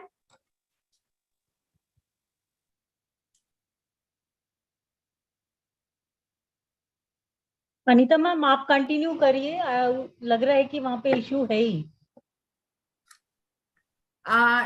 Okay, now I would We'll like invite. to call. I would like to invite Geetika Singh, ma'am. Please come and deliver your lecture on social disparity in cultural connections. Ma'am आवाज आ रही है अभी आपको? हाँ अब आ Yes, रही है, yes. बिल्कुल. Okay, I think ma'am network issue था. Sorry for this, ma'am. Now I start. Yes, you can start, ma'am. It's my proud privilege to introduce everybody with Captain Geetika Singh, who is retired now. Geetika got commissioned into elite Indian Army in 2004, making an achievement of being the first ever lady officer from her town, Narwana, Haryana.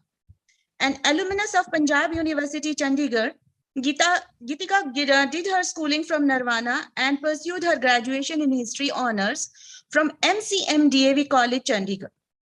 After completing her training from OTA Chennai, she got posted as a first ever lady officer of her own unit in high insurgency area in Jammu and Kashmir.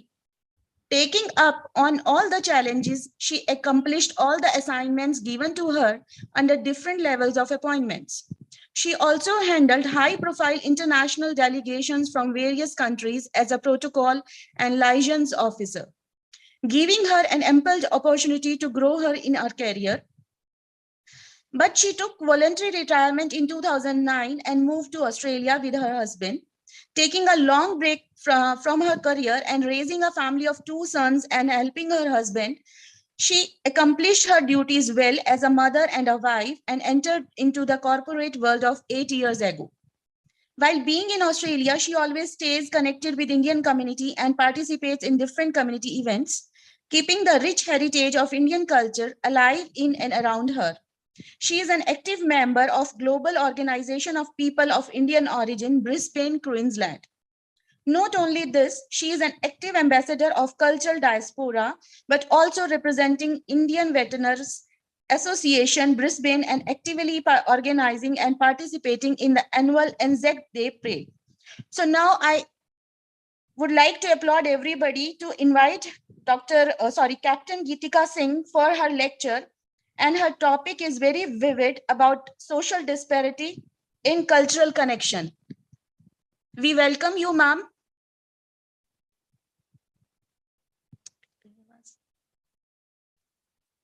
आवाज आ रही है ma'am मेरी? Yes ma'am, you are audible. Okay, thank you ma'am. Please welcome ma'am, Geetika ma'am.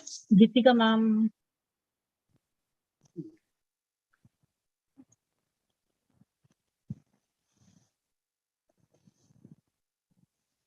Hello everyone. Thank you so much Rinku ji for such a elaborate descriptions about myself. And जहाँ पे आपने end किया कि Anzac Day में active participation है, तो to start with मैं आपको बता दूँ कि कल वो Anzac Day है. 25th April is Anzac Day. Anzac Day means Australia and New Zealand participated in World War, and that was the day when the troops landed in Turkey in Gallipoli. I think that was the only war Australia ever participated, but it is given a big honor to the soldiers in this country. So Australia और New Zealand के soldiers जब पहली बार Gallipoli Peninsula में land हुए थे, that was 25th April, and in honor of that we do a big march on this day, and it's considered a public holiday. All the transport is free in Australia for veterans. So many facilities are given to the veterans who participated in various missions or who ever served in the services. So this is the type of honor the soldiers of any force is given in Australia and New Zealand. So Australia and New Zealand की joint forces होती थी पहले, to go briefly in the history. So यहीं से मैं अपनी बात जो social डिस्पैरिटी है उस पर शुरू करूंगी कि देखिए, आई विल स्टार्ट, हमारी जो फोर्सेस हैं हमारे बिकॉज हम डिफेंस स्टडीज के बारे में भी बात कर रहे हैं और क्या इम्पोर्टेंस है इसको पढ़ने की, इसके बारे में भी आगे इसी टॉपिक से इलेबोरेट करना चाहूंगी कि एक बार ऑस्ट्रेलिया और न्यूजीलैंड के जॉइंट फोर्सेस ने किसी वर्ल्ड वॉर के छोटे से मिशन में पार्टिसिपेट किया और उसको हेरिटेज बना दिया गया है। यहाँ पर हम हिंदुस्तानियों ने भारत में नॉट ओनली इंडिपेंडेंस के बाद इतनी लड़ाइयाँ लड़ी हैं, उससे पहले भी हमारा इतना रिच हेरिटेज है, इतना रिच कल्चर है डिफेंस का कि हमने अनगिनत कहानियां हैं हमारी, not only with the technology, without the technology also. We have faced so many wars, so many challenges, and we have come up really bravely and faced those challenges with this real front. Still, we have never been proud of ourselves as much as people in international platform feel. Social वाला जो system आता है उसमें हम क्या महसूस करते हैं? जब हम अपने आप के बारे में गर्व महसूस नहीं करेंगे तो हम दूसरे को कैसे करवाएंगे? जब भी आप किसी भी काम को अचीव करते हैं या आपका कोई हिस्टोरिकल कल्चर है, अगर आप उसके बारे में लोगों को नहीं बताएंगे और आप उस पर गर्व महसूस नहीं करेंगे तो वो कल्चर हमारा कभी ना कभी खत्म हो जाएगा। और ये रिस्पॉन्सिबिलिटी हम सब लोगों की है। तो हमारा जो सामाजिक उत्तरदायित्व है हमारे कल्चर के प्रति, हमारे अपने हिस्ट्री के प्रति, वो यही है कि it needs to be told, कि वो आगे बढ़ाया जाए, बताया जाए। कई बार आजकल क्या चलता है यंग जनरेशन में, ये क्या पुरानी कहानियां हैं, क्या सच है इसमें, क्या झूठ है। कहानियां बताने के लिए ही होती हैं और कहानियां जब बताई जाती हैं उनमें हर एक में कोई ना कोई सीख होती है। कहानियां माइथोलॉजी नहीं होती, कहानियां सच्चाई भी होती हैं और ज्यादातर कहानियां सच्चाई होती है। और वो सच्चाई से हमें जो सीखने को मिलता है और जो हम समाज को उसके संदेश देते हैं उस सच्चाई से, और अपनी आगे आने वाली पीढ़ियों को उससे जो सीखने को देते हैं, वो डायरेक्टली हमें उसी टाइम पता नहीं चलता है, लेकिन समय के साथ उनका असर उस पीढ़ी पर जरूर होता है। ये चीजें हमें इंस्टेंट, ऐसा नहीं है कि हमने खाना बनाया खा लिया वो हो गया, लेकिन सामाजिक जो उत्तरदायित्व होते हैं उनका असर आपको कभी भी इंस्टेंट नहीं मिलेगा। हम सामाजिक तौर पर जो भी काम करते हैं, चाहे आप पुरानी कुरीतियां या अच्छी रीतियां लगा लीजिए, सती प्रथा कुरीति थी। सती प्रथा को जब खत्म करने के लिए एक मिशन चलाया गया तो कहीं उसको एक्सेप्ट किया गया, कहीं नहीं किया गया। उसको बहुत अबॉलिश करने में बहुत चैलेंजेस आए, लेकिन एक उत्तरदायित्व किसी ने लिया समाज के प्रति उसको सुधारने का। तो इंस्टेंट सती प्रथा को जब रोका गया तो उसके असर नहीं सामने आए, फिर भी सती प्रथा चलती रही, लेकिन कम से कम 2 पीढ़ियों बाद सती प्रथा बंद हो गई। बाल विवाह भी ऐसी ही कुरीति थी। जब इसको बैन किया गया, इस पे काम शुरू किया गया, तो बाल विवाह इंस्टेंटली कभी बंद नहीं हुआ। आज भी कहीं छुटमुट आपको बाल विवाह के किस्से मिल जाएंगे सुनने को, परंतु आप देखिए कि एक सामाजिक मुद्दा था जिस पर जब काम शुरू हुआ तो सालों बाद, दशकों बाद, कई बार 2 पीढ़ियों के बाद वो कुरीति खत्म हुई। तो सामाजिक जो हम सिस्टम है हमारा, वो समय लेता है। लेकिन अगर हम ये सोच लें आज कि हम इसका कोई असर हमें दिखाई नहीं दे रहा, तो हम इस चीज को छोड़ दें, तो वो कभी भी नहीं होगा। जब भी हम कोई भी सामाजिक स्थिति को सुधारने की या परिस्थिति को चेंज करने की कोशिश करते हैं, that takes a long time. But और वो लॉन्ग टाइम कई बार आपको हतोत्साहित कर सकता है। और हमारा as a educationist, as an academicians, यही फर्ज बनता है कि हम निरंतर, लगातार, कंसिस्टेंटली उस मुद्दे को किस तरह से मोटिवेट रखें अपने अंदर, अपने समाज के अंदर। क्योंकि अगर जब परिणाम नहीं मिलता आपको, तो आप हतोत्साहित होते हैं कि मैं जो कर रहा हूँ, हम जो हमारी संस्था जो कर रही है, उसका हमें परिणाम नहीं मिल रहा, तो कहीं ना कहीं वो आपकी भावनाओं को हतोत्साहित कर देती है। और कहीं ना कहीं हम उस प्रोजेक्ट को, उस मिशन को उतना प्रोत्साहन से, उतना जोश से आगे नहीं बढ़ा पाते। परंतु हमें निरंतर अपने आप को ये याद दिलाते रहने की आवश्यकता रहती है, और अपनी टीम को, अपने संगठन को ये बताने रहने की आवश्यकता बनी रहेगी कि इसका असर हम पर नहीं, हमारी आने वाली पीढ़ियों पर जरूर होगा। और ये हुआ है। और ये एक तथ्य है, ये कोई कहानी नहीं है कि आप कह दें कि नहीं ऐसा कैसे होगा, ऐसे कैसे होगा। ये तथ्यों पर आधारित एक कंसेप्ट है कि सामाजिक परिवर्तन समय से होता है। परिवर्तन जो है वो मस्ट है, परिवर्तन होगा ही होगा, पर सामाजिक परिवर्तन कितना समय लेता है, ये आर्थिक परिवर्तन से बिल्कुल ऑपोजिट है। आप कोई भी इकोनॉमिकल रिफॉर्म करोगे, उसके आपको इमीडिएट इफेक्ट दिखाई देंगे। आप कोई भी टेक्नोलॉजिकल रिफॉर्म करोगे, आप उसके असर तुरंत देख सकते हो। लेकिन सामाजिक रिफॉर्म जो हमारे जीने का बेस है, आधार है, उसका कोई भी रिफॉर्म होगा, उसमें समय लगेगा। और जब डिफेंस स्टडीज का मुद्दा आया, तो मुझे लगा कि ये एक सबसे बड़ा अच्छा उदाहरण रहेगा कि मैं आपको बता सकूं कि कैसे हम अपने कल्चर को, अपने स्वाभिमान को बनाकर उसको फैला सकते हैं।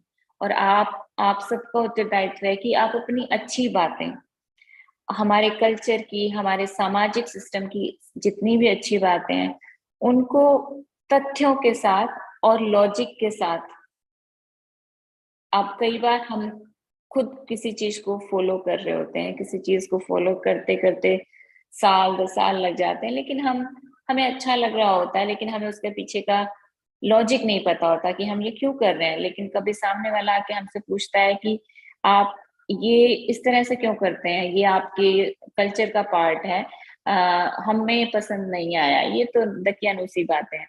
लेकिन आप कभी सोचिए, उस पे ये कहने से पहले कि दकियानूसी है, उसको ढूंढने की कोशिश कीजिए कि शुरुआत क्यों हुई, ये दकियानूसी है या इसके पीछे कोई लॉजिक है। और वो लॉजिक आप आगे वाले को, अगर आप उससे सेटिस्फाई हैं, तो आप आगे वाले को देंगे, तो कोई जरूर कभी ना कभी समझेगा। जैसे कि हम अपने समाज में कहते हैं कि पर्दा प्रथा शुरू हुई। पर्दा प्रथा, अगर हम अपने अभी की पीढ़ियों को बताएंगे कि पर्दा प्रथा एक प्रथा है, तो वो कहेंगे इसकी क्या जरूरत है, ये क्यों हुई, ये तो गलत बात है, ऐसे क्यों किसी को जबरदस्ती आप ऐसा करवा सकते हो, फोर्स क्यों कर सकते हो किसी भी प्रथा को। पर अगर हम लॉजिक के साथ उनको बताएंगे कि ये ऐसे शुरू हुआ था और ये सही नहीं है, तो मुझे लगता है कि जो एक विद्रोह होता है, वो विद्रोह नहीं होगा, उसको अडेप्ट किया जाएगा या उसको कंटेम्पररी चेंज दिया जाएगा। लेकिन कभी भी जो भी हमने कभी अपने इतिहास में जो भी चीजें हमने अपनाई हैं, उन चीजों को जब हम अपनी आगे आने वाली पीढ़ियों को लॉजिक के साथ बताएंगे, तो वो कभी भी हमारे ऊपर अभिमान महसूस करेंगे कि आपने कैसे हमारी पीछे वाली पीढ़ियों ने किस तरह से एडवर्स कंडीशंस में मॉडिफाई की चीजें अपने आप के कल्चर को बचाने के लिए। सो अभी पर्दा प्रथा की एक शायद यही कहानी हमारे उसमें चलती है कि जब मुगल आते थे, राजपूत थे, तो साउथ में क्यों नहीं है पर्दा प्रथा, नॉर्थ में ही क्यों है, नॉर्थ इंडिया में ही क्यों है, किस तरह से शुरू हुई, हम सब थोड़ा थोड़ा इसके बारे में जानते हैं। लेकिन हम जब बताएंगे कि हम लोगों ने, हमारे बुजुर्गों ने, हमारे एंसेस्टर्स ने किस तरह से इनोवेटिव तरीकों से अपने आप को एडवर्स कंडीशंस में सरवाइव करवाया, तो ये एक अभिमान की चीज होगी और हमें बताना पड़ेगा। एक कंसेप्ट है सिंगल स्टोरी। सिंगल स्टोरी का मतलब होता है एक पहलू को जानना, और एक पहलू को हमारी जो आने वाली पीढ़ियां है और हमारी जो अभी की जनरेशन्स हैं, उनको सिंगल स्टोरी पे चलना कन्वीनियंटली सही लगता है। और सिंगल स्टोरी क्या है? एक तथ्य ये है कि हमारे घर में, हमारे समाज में पर्दा प्रथा चालू कर दी, जो कि बहुत गलत थी। किसने शुरू की? बहुत गलत लोग थे वो। ये एक सिंगल स्टोरी है, एक तथ्य है। लेकिन जब आप उसको ये बताएंगे कि कभी ऐसा भी टाइम था पर्दा प्रथा से पहले, जब हमारे देश में औरतें इतनी सुरक्षित थी कि उनको पर्दा प्रथा की कभी भी जरूरत नहीं थी, तब वो स्टोरी का दूसरा पार्ट आएगा और तब वो एक्चुअल में स्टोरी होगी, वो वास्तविकता होगी कि किस तरह से आया। और वो किस्सा बनेगा जब हमारी जनरेशन्स को पता चलेगा कि हमारे बुजुर्गों में, हमारी गई हुई पीढ़ियों में कितनी क्षमता थी, और हम उसी हेरिटेज को कनेक्ट करते हैं। हम में भी वही क्षमता होनी चाहिए कि हम कैसे डिस्पैरिटी में अपने आप को कनेक्ट कर सकें, कैसे हम चैलेंजेस को, जो भी चैलेंजेस आए, उनको फेस कर सकें। ग्लोबल ऑर्गेनाइजेशन में आज के दिन हमारे यूथ के पास बहुत सारे चैलेंजेस हैं। जो पुरानी पीढ़ियां हैं, आज से 50 साल पहले जो चैलेंजेस फेस किए गए, यूथ जनरेशन के पास इससे कहीं ज्यादा चैलेंजेस हैं।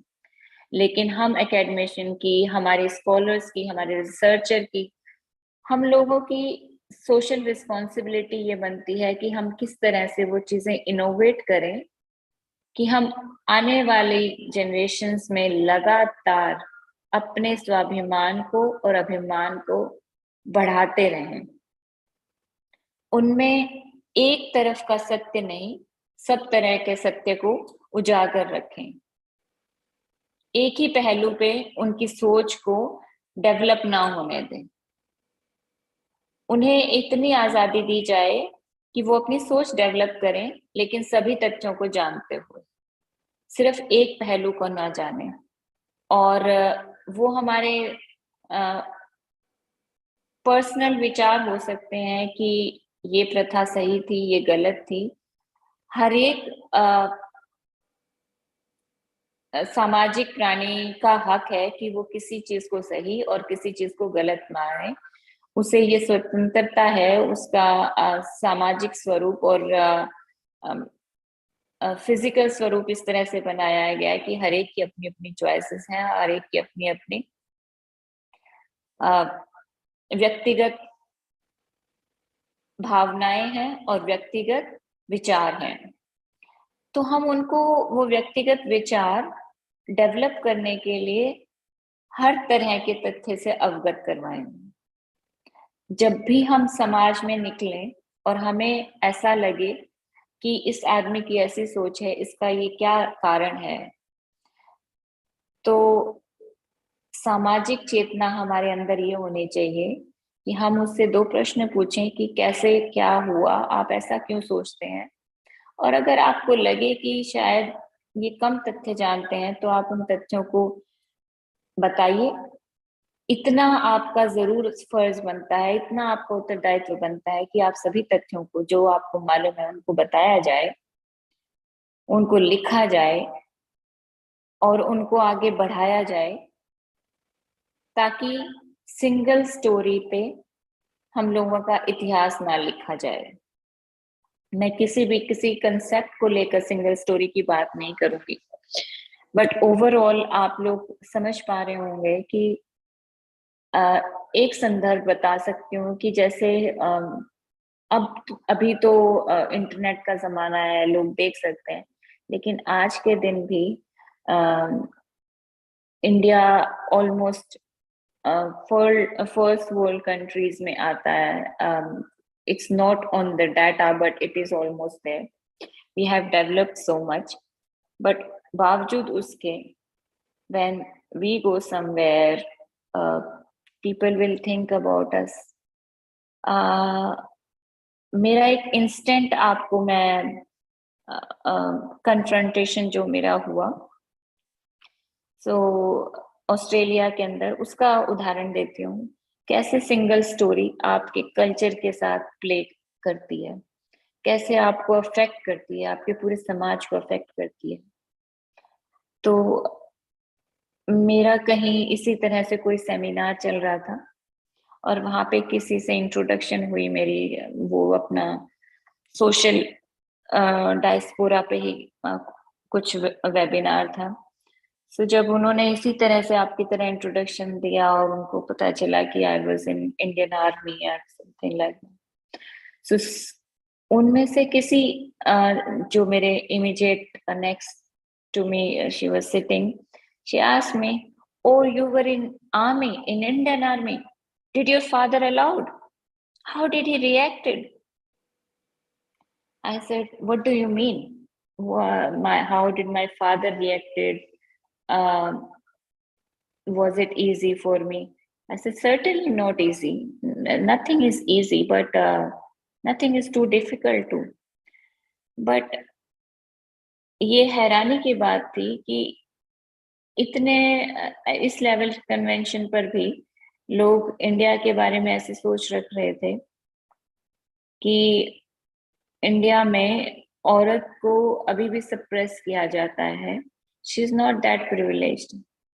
But then I have to make her aware that in Australian nations, women were not given right to vote until 60s, late 69 तक Australian women को voting का भी right नहीं था. Whereas women in India, even before they got independence, were going in the international conventions. India was the country where Indira Gandhi was the prime minister, whereas in Australia, the first lady prime minister came not before 2004. So 21वीं सदी में Australia में एक women prime minister बनी, but Hindustan में 20वीं सदी में एक वुमेन प्राइम मिनिस्टर थी. इंडियन वुमेन को बहुत पहले से वोटिंग राइट था. ऑस्ट्रेलिया में 69 में वोटिंग राइट मिला ऑस्ट्रेलियन वुमेन को. So how can you say that Indian women were suppressed? But because she had only single storey about Indian women, she had that fact in her mind. But we have a social responsibility that we need to correct those facts to those people. हम लोग कई बार सोचते हैं कि छोड़ो, वो जो सोच रहा है उसको सोचने दो. एक एक इंसान समाज बनाता है, एक एक इंसान की सोच मायने रखती है. सो आप में से किसी एक को सोशल फैक्ट्स, अपने सामाजिक कल्चर, अपने सामाजिक हेरिटेज के बारे में भी अगर करेक्ट करते रहेंगे, तो जो मिसकंसेप्शन है, जो misconceptions of by single storey जो बनते हैं, जो सिंगल स्टोरी उस लेडी ने सुनी होगी, वो सिंगल स्टोरी यही होगी कि उसने कहीं ना कहीं किसी इंडियन लेडी की ऑप्रेस्ड स्टोरी सुनी होगी. But that's not the story of all Indian women. We need to be proud of ourselves. We don't need to tell the whole world that we are in poverty, we are oppressed. No. We need to tell ourselves we will never get oppressed. We will fight for the oppression. We will stand by it. We are capable enough of fighting our own oppression if we ever face. And we make ourselves responsible to bring those facts, those powerful facts to the world, that we are strong. We have been strong and we have a strong culture. Now, if I go, how important it is to feel that we are important. तो अगर मैं आपको बताऊं, इसका हमारे not only social system, हमारे person as a physiological कैसे इस पे असर होता है, ये साइंटिस्ट ने ये रिसर्च की है कि जितना हम अपने बारे में अभिमान से जीते हैं, उतना हम अपनी फिजियोलॉजिकल लाइफ को बेटर बनाते हैं, उतना हम अपने आसपास के माहौल को बेटर बनाते हैं. So these are the things which I want in every Indian citizen or Indian national or Indian people और इंडिया में रहने वाले any other people और इंडिया से कनेक्ट करने वाले कोई भी प्राणी जो कहीं भी रह रहा हो, क्योंकि हम अपने देश से, अपनी संस्कृति से, अपने कल्चर से सामाजिक तौर पर इस तरह से जुड़े होते हैं कि वो कभी भी हमारे अंदर से नहीं निकल सकता, हम चाहे कितना भी कोशिश करें. ये हमारा सामाजिक उत्तरदायित्व है, इस देश के प्रति नहीं, इस वर्ल्ड के प्रति, इस ब्रह्मांड के प्रति जो कि प्राकृतिक है. This is natural.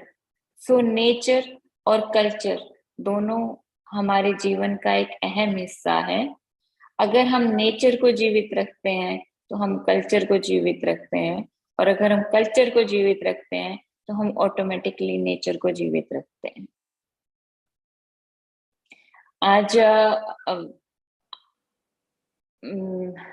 यहाँ पर काफी लेट हो गया है और थोड़ा सा स्वाभाविक रूप से मौसम की बदलाव हो रहा है, बारिश है, और आई थिंक आप सब लोग सुन पा रहे हैं कि मेरा स्वास्थ्य थोड़ा सा ढीला है, आवाज में गड़बड़ है. तो मैं आप सभी का आज आभार व्यक्त करती हूँ और यहीं पे अपनी बात को खत्म करना चाहूंगी, सिर्फ इसी एक बात के साथ कि हम जो भी करें स्वाभिमान से करें, अभिमान से करें, और हम जो भी हैं, अगर आप महसूस कर रहे हैं कि हम सही हैं और हमें अपने ऊपर प्राउड फील करना चाहिए, उस बात को आगे बढ़ाइए.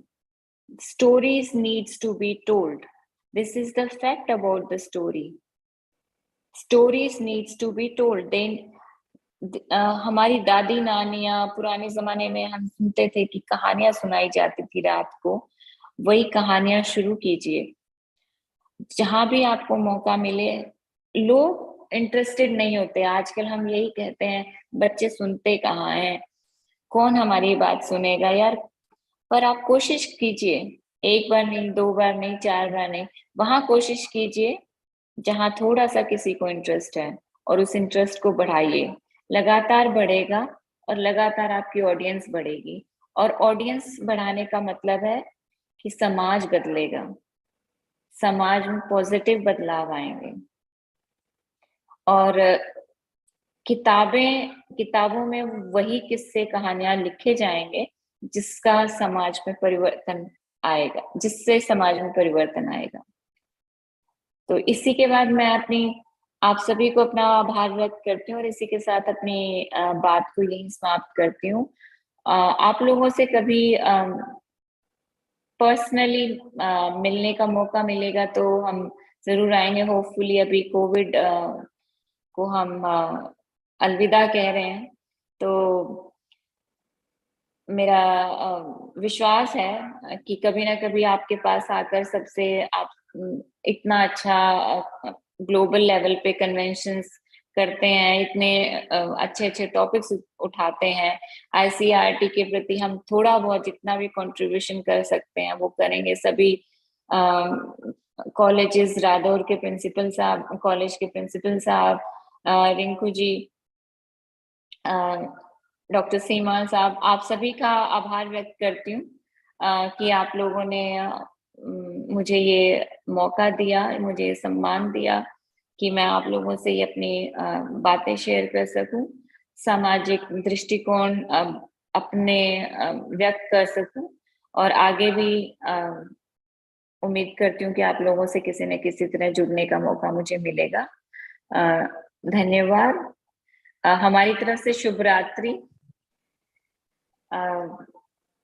और कल हम एंजेक डे की परेड पे जाएंगे और होपफुली डॉक्टर साहब को, आपको हम ऑस्ट्रेलिया से कुछ तस्वीरें भेजेंगे कि किस तरह से एंजेक डे की परेड में इंडियन वेटरन्स एसोसिएशन ने पार्टिसिपेट किया, और कभी उस पर विस्तार से बताएंगे कि किस तरह से इंडियन वेटरन्स का क्या रोल है, क्यों उन लोगों की एसोसिएशंस को मौका दिया गया कि इंडियंस भी ऑस्ट्रेलियन और न्यूजीलैंड सोल्जर्स के साथ गैलीपली में, पेनिनसुला, टर्की पेनिनसुला में वर्ल्ड वॉर में पार्टिसिपेट किए थे। तो उस समय से इंडियंस ऑस्ट्रेलिया और न्यूजीलैंड में थे, वर्ल्ड वॉर के टाइम से।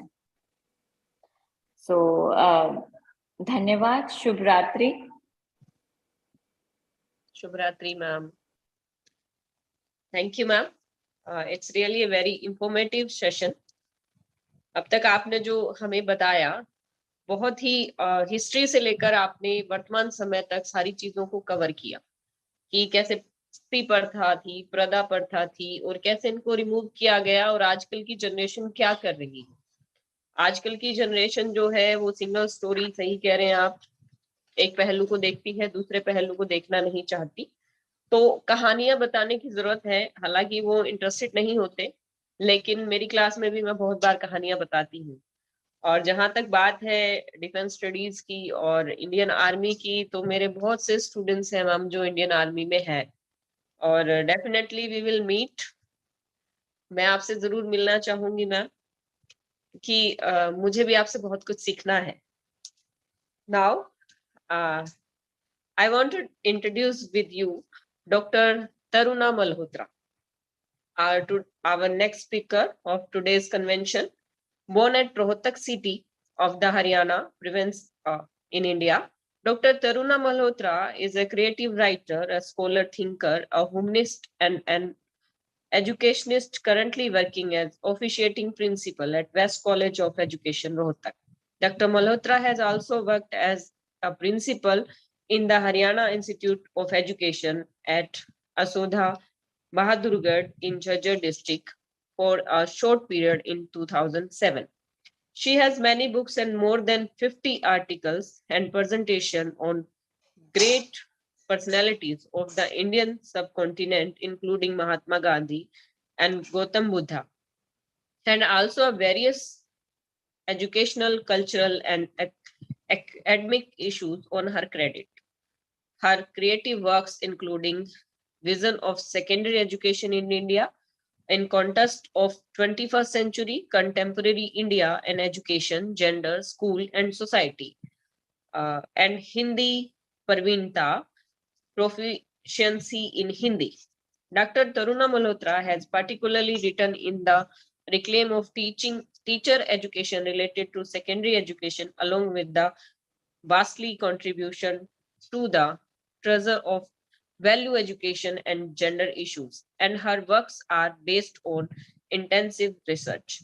Dr. Malhotra has been associated with many national and international academic, cultural, educational, peace, and social bodies organization like the IATE, the AIATE, the AITEA, the AIAER, the World Peace Movement Trust, and the Sport for Child. For the last 19 years, she is especially rendering her service in the field of teaching education. Besides being an associate editor of many journals of education and humanities. She is also the reviewer of many reputed journals known nationally and internationally. For her academic excellence and achievement, Dr. Malhotra has been granted scholarship from time to time. Along with this, she has been honored with many gold medal and appreciation citations for her performance in the academic educational field at the university level. She has especially received the certificate of appreciation for service rendering to college for vastly promoting cultural activities among students during the Zonal Youth Festival of the Rohtak in the year 2009, 10, and 14, respectively. She has attended many national and international webinars. Now I invite Dr. Taruna Malhotra to come and enlighten us with her knowledge on the topic global issue and the sustainable development goals. Welcome, ma'am. Rinku, I am audible. Yes, ma'am, you are audible. Greetings to one and all present over here.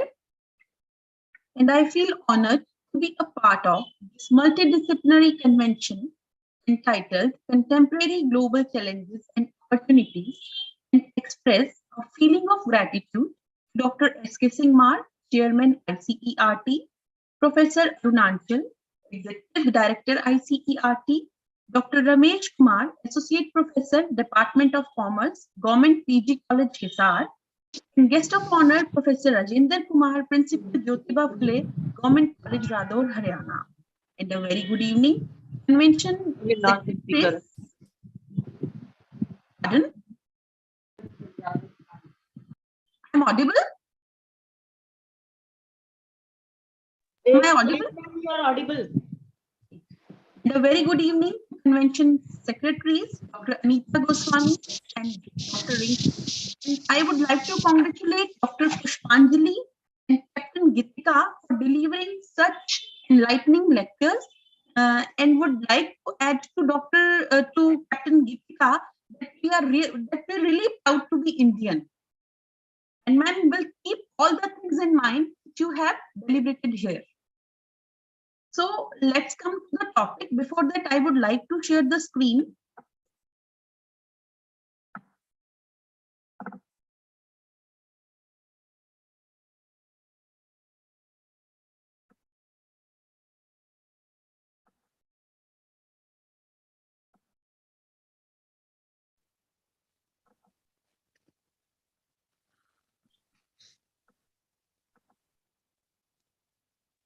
Visible? Yes, ma'am. Okay. As I have told, that the presentation is on global issues and sustainable development goals. You can see, really sometimes we feel that things are not possible, impossible. Yes, most of the things worth doing in the world have been declared impossible before they were done. But first of all, we have to change, we have to remove the word impossible from our lives and mindset. कुछ कर गुजरने की गुजारिश हो तो क्या बात है, impossible भी possible हो जाता है.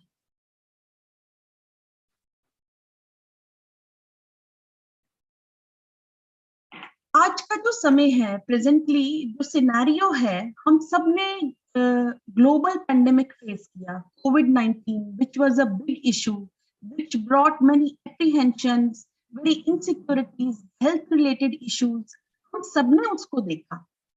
It was really a big change in our life, and if we want to live in a safe world at present, we should get ready to face the future problems. And these all things affect the developments. These all problems affect the human beings, and these all things affect positively as well as negatively. And basically, these all things lead to a term called globalization.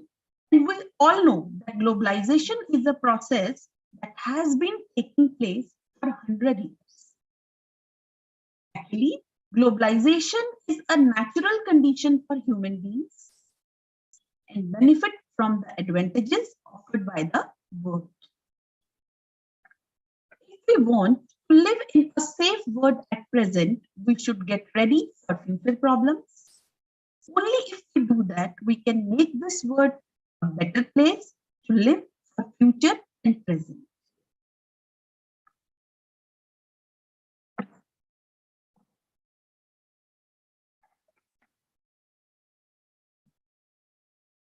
Yes.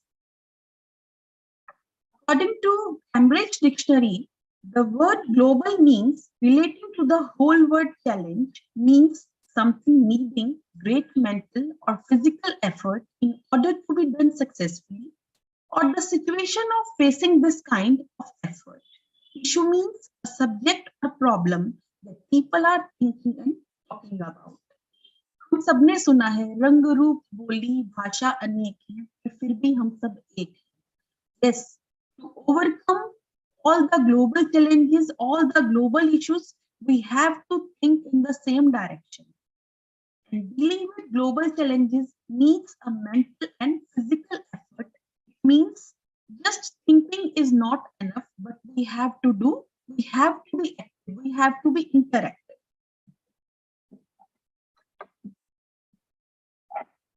The global challenges are transnational, means worldwide in nature, and trans-institutional in situations. They cannot be addressed by the government or institution alone. They require collaborative action among governments, universities, organizations, corporations, NGOs, and creative individuals. I would like to add as the words only truly universal global organization, the United Nations has become the foremost forum to address issues that transcend national boundaries and cannot be resolved by any one country acting alone. United Nations has added on new challenges such as AIDS, big data, and climate change.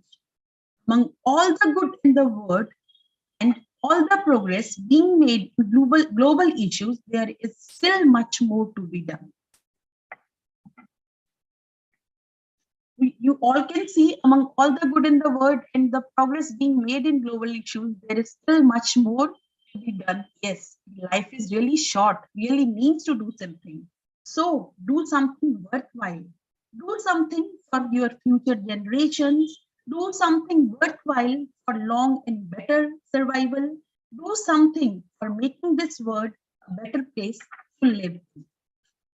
So doing something worthwhile, I would like to give some deliberation on sustainable development goals.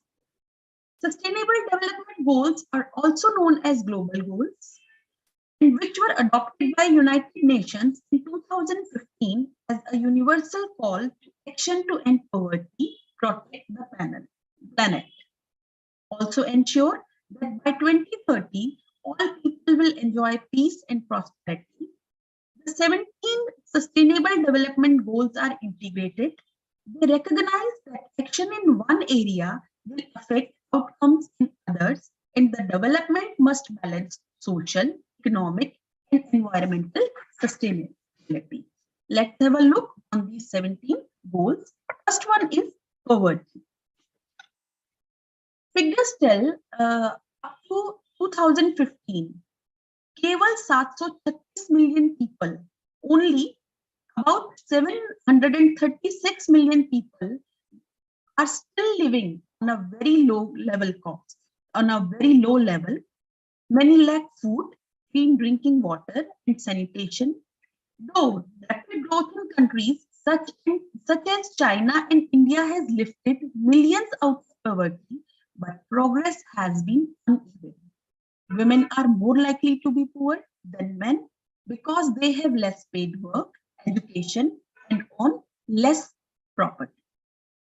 Second goal, which was selected, was zero hunger, means by 2030, the Sustainable Development Goal assumes that they will end hunger and ensure access by all people, in particular the poor and people in vulnerable situations, including infants, to safe, nutritious, and sufficient food all year round.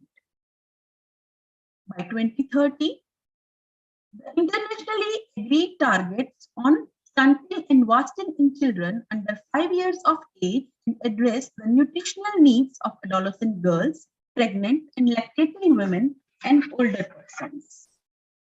Then goal third states good health and mental well-being. Mental health well-being, you can say. Good health is essential to sustainable development. The 2030 agenda reflects the complexity, the interconnectedness of the two.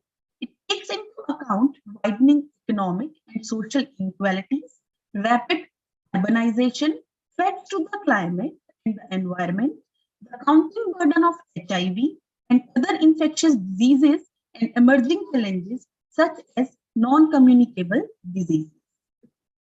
Goal 4 is related with quality education, where children from the poorest households are up to 4 times more likely to be out of school than those of the richest households. Disparity between rural and urban areas also remain high. This goal ensures that all girls and boys will complete pre and secondary schooling by 2030. It also aims to provide equal access to affordable vocational training to eliminate gender and wealth disparities. Then goal 5 reflects to achieve gender equality and empower all women and girls. This claims that it will eliminate all forms of violence against all women and girls in public and private spheres, including trafficking and sexual and other types of exploitation. Goal 6 entails about clean water and sanitation. This ensures availability and sustainable management of water and sanitation for all. By 2030, water quality will be improved by reducing pollution, eliminating dumping, and minimizing release of hazardous chemicals and materials, halving the proportion of untreated wastewater, and substantially increasing recycling and safe reuse globally. Then, 7th goal is about affordable and clean energy, which ensures access to affordable, reliable, sustainable, and modern energy for all. And by 2030, double the global rate of improvement in energy efficiency. Goal 8 is related with decent work and economic growth, which entails that it will promote sustained, inclusive, and sustainable economical growth, full and productive employment, and decent work for all.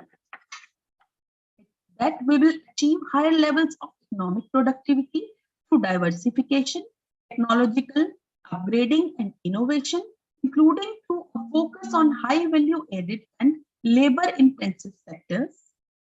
The next goal is related with industry, innovation, and infrastructure, which entails that will build resilient infrastructure, will promote inclusive and sustainable industrialization, and will foster innovation.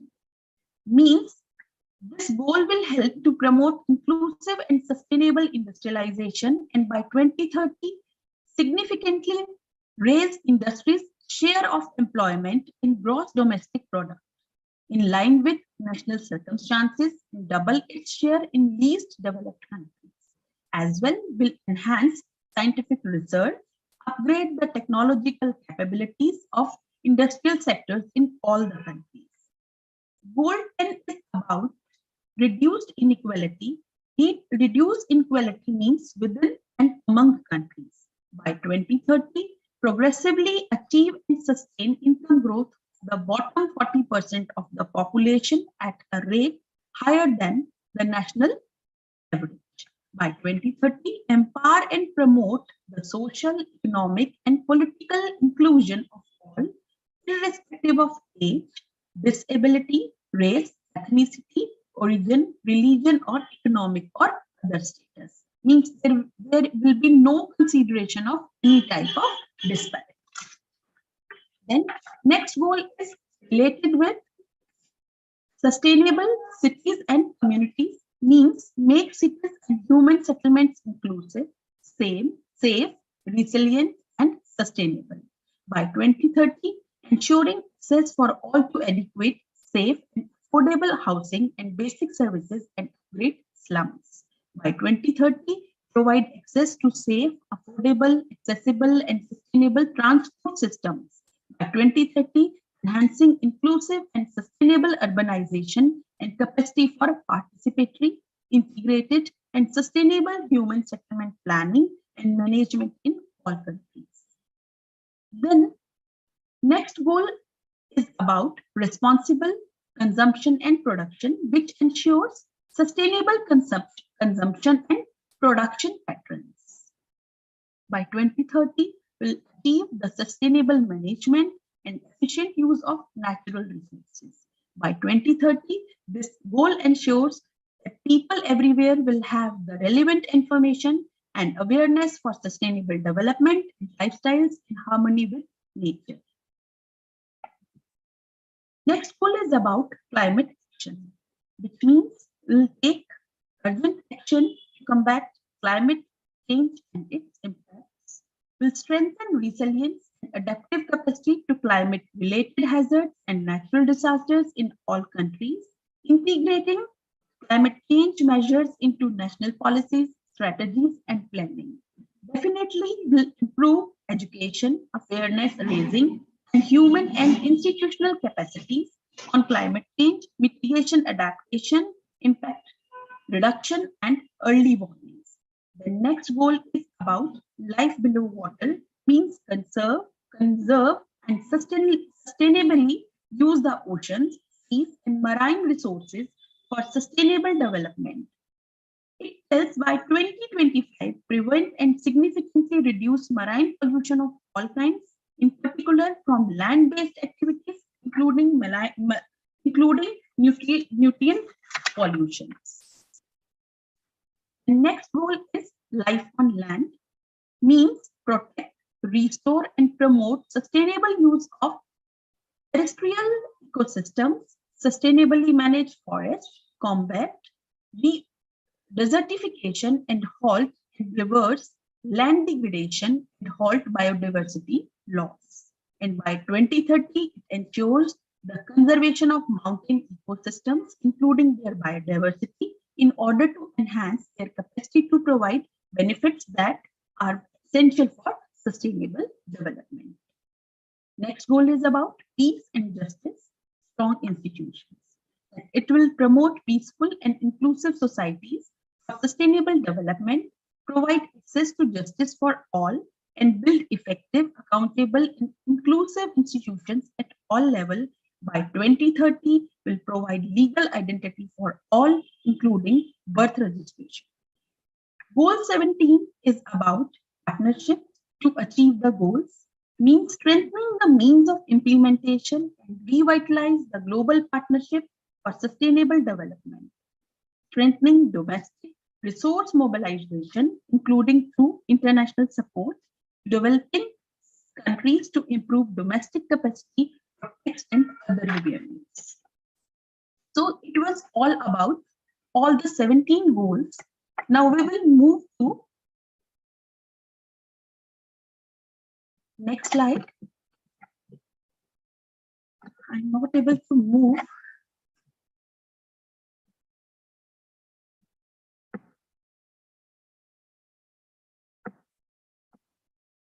Now, under global issues, we will discuss about social issues.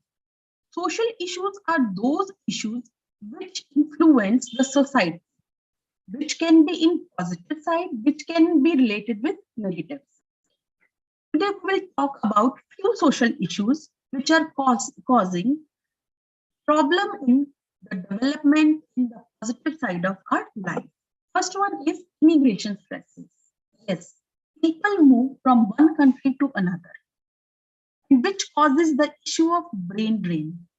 In present scenario, being an Indian, I myself I am myself witnessing that immigration is at boom. As we realize that the quality of life is better outside, but this is causing a big social issue for the parents who are left behind, as well as affecting the economy of nation. If we look at grassroots level, this issue is affecting the psychology of relatives and parents staying at the home, staying at the same place, raising emotional insecurities. Basically, it is a divisive topic in a society. अगर हम सब देखें, हम सब लोग जिस stage में हैं, घर पर आजकल या तो बूढ़े माँ बाप पाए जाते हैं या साथ में उनके केयर टेकर्स होते हैं, बच्चे इमिग्रेट हो जाते हैं और इमोशनल सिक्योरिटी, इमोशनल बॉन्ड्स, हमारी moral support all are disturbing because of this immigration stresses. We all are after materialistic things presently. Next is gender equality. Gender inequality, जिससे कि आप सब वाकिफ भी हैं, and it affects everyone, including men. Stereotype or rules about how girls and boys and how women and men should behave. These all things follow us throughout our lifespan. As a child, gender stereotype affect children's sense of self from a young age. Boys receive 8 times, mind it, 8 times more attention in the classrooms than girls.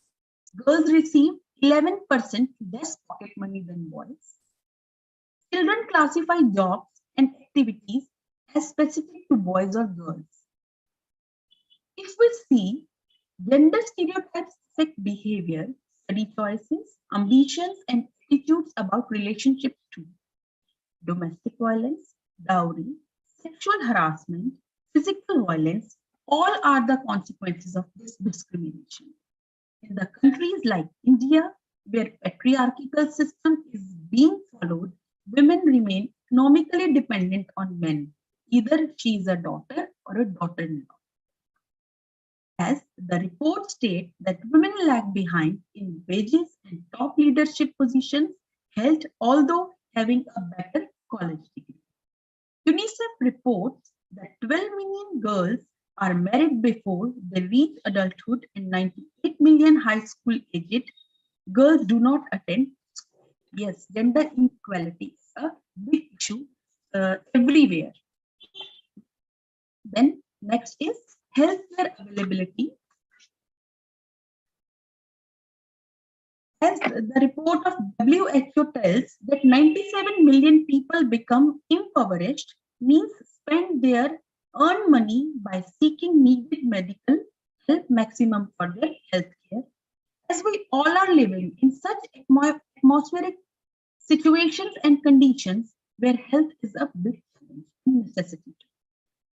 Unpredictable and unexpected medical issues due to outbreak of new variants, new infectious diseases has put a big question mark on our survival.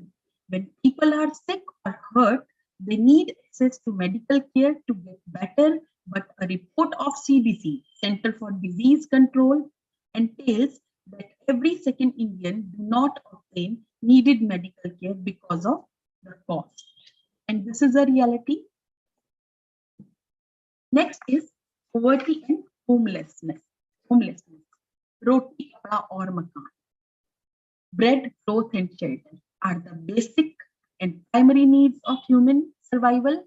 अगर रोटी का इंतजाम है तो कपड़े की चिंता है, कपड़े का इंतजाम है तो फिर घर की चिंता होती है. ये ऐसी बेसिक नीड्स हैं जिसके बिना सरवाइव करना मुश्किल है. In the words of Habitat for Humanity, 1/4 of the world's population lives in conditions that harm their health and safety. Now, global issues require global solutions.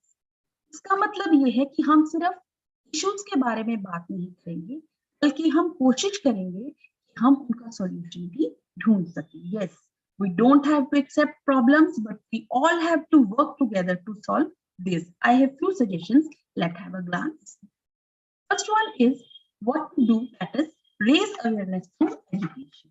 Yes, when we talk about awareness raising, it takes place only when we teach people about a problem. They might not know about And this helps because when people know about the problem, they can do something to help. अभी Gita ma'am भी कह रहे थे story की one side सुनी होती है, आप स्टोरीज बताइए, आप फैक्ट्स बताइए, तो उससे क्या होगा, लोगों में अवेयरनेस बढ़ेगा. Yes, the storytelling is also a kind of raising the awareness through education by giving speeches, writing books, articles, posting on social media, raising an address through videos or readings, and again storytelling is very helpful in raising the awareness. यहाँ पर एक example coat करूंगी, Frederick Douglass हुए, who was very well known for traveling throughout the United States and Europe. He used to give speeches about slavery and inspiring people to join abolitionist movement. He also raised awareness by publishing newspapers and books. He created many educational resources, and finally he was successful in demolishing abolition. So with these awareness, which I have told you earlier, awareness remedies, we can add awareness raising posters, student-led assemblies, and march as well. Then second is collaboration. Collaboration will be the key for achieving sustainable development goals. Yes. The industrial revolution driven by rapid technologies has the potential to change everything, and then there will be new growth, benefits, and new opportunities, but the impact on poorest will be disastrous. So the present scenario is clear that to manage all kinds of transformations, either economically, mentally, socially, all the sectors like government, business, civil society, or academia will have to collaborate, will have to come together. Civil organizations with their capacity for increasing accountability and promoting participation can play a critical partnership role with governments and businesses. By sharing information, resources, activities, and capabilities, we can achieve things together that we could never achieve alone.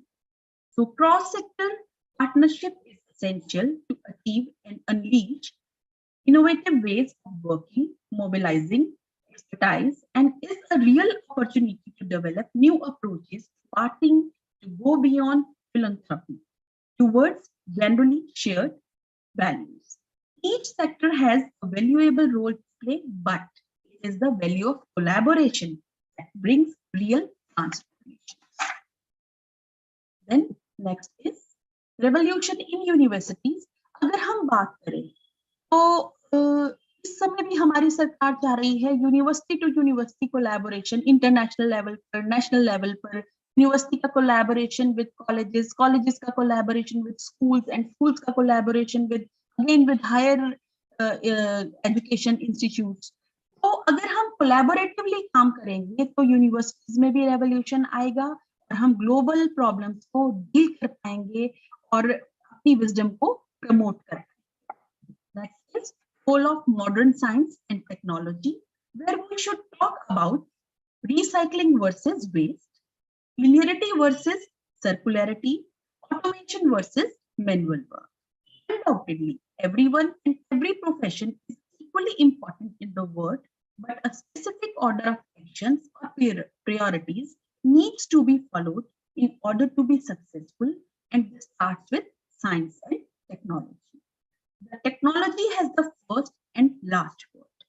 As the generous financial and human investments in scientific research and technology is the best short and long-term solution to sustainability issues which we are facing today. Next is innovation and creativity. It should be enhanced in order to make efficient use of resources in hand. Next is focus should be on mitigating inequality and promoting human rights for all.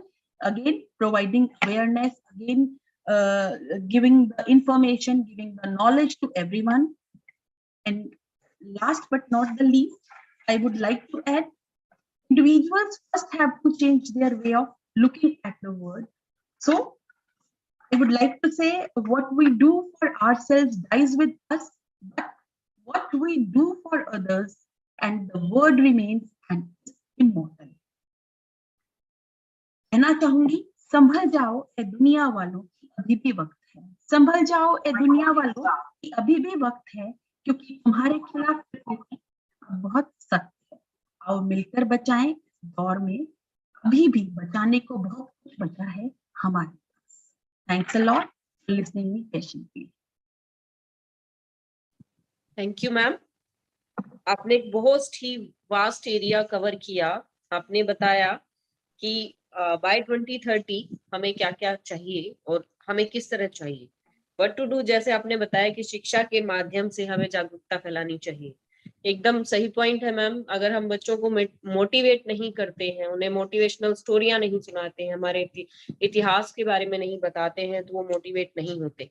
आपने सहयोग की बात की, तो सहयोग भी बहुत जरूरी है। विदाउट कोऑपरेशन या विदाउट कोलैबोरेशन हम आगे नहीं बढ़ सकते। थर्ड, आपने बताया कि रेवोल्यूशनरी इन यूनिवर्सिटीज है।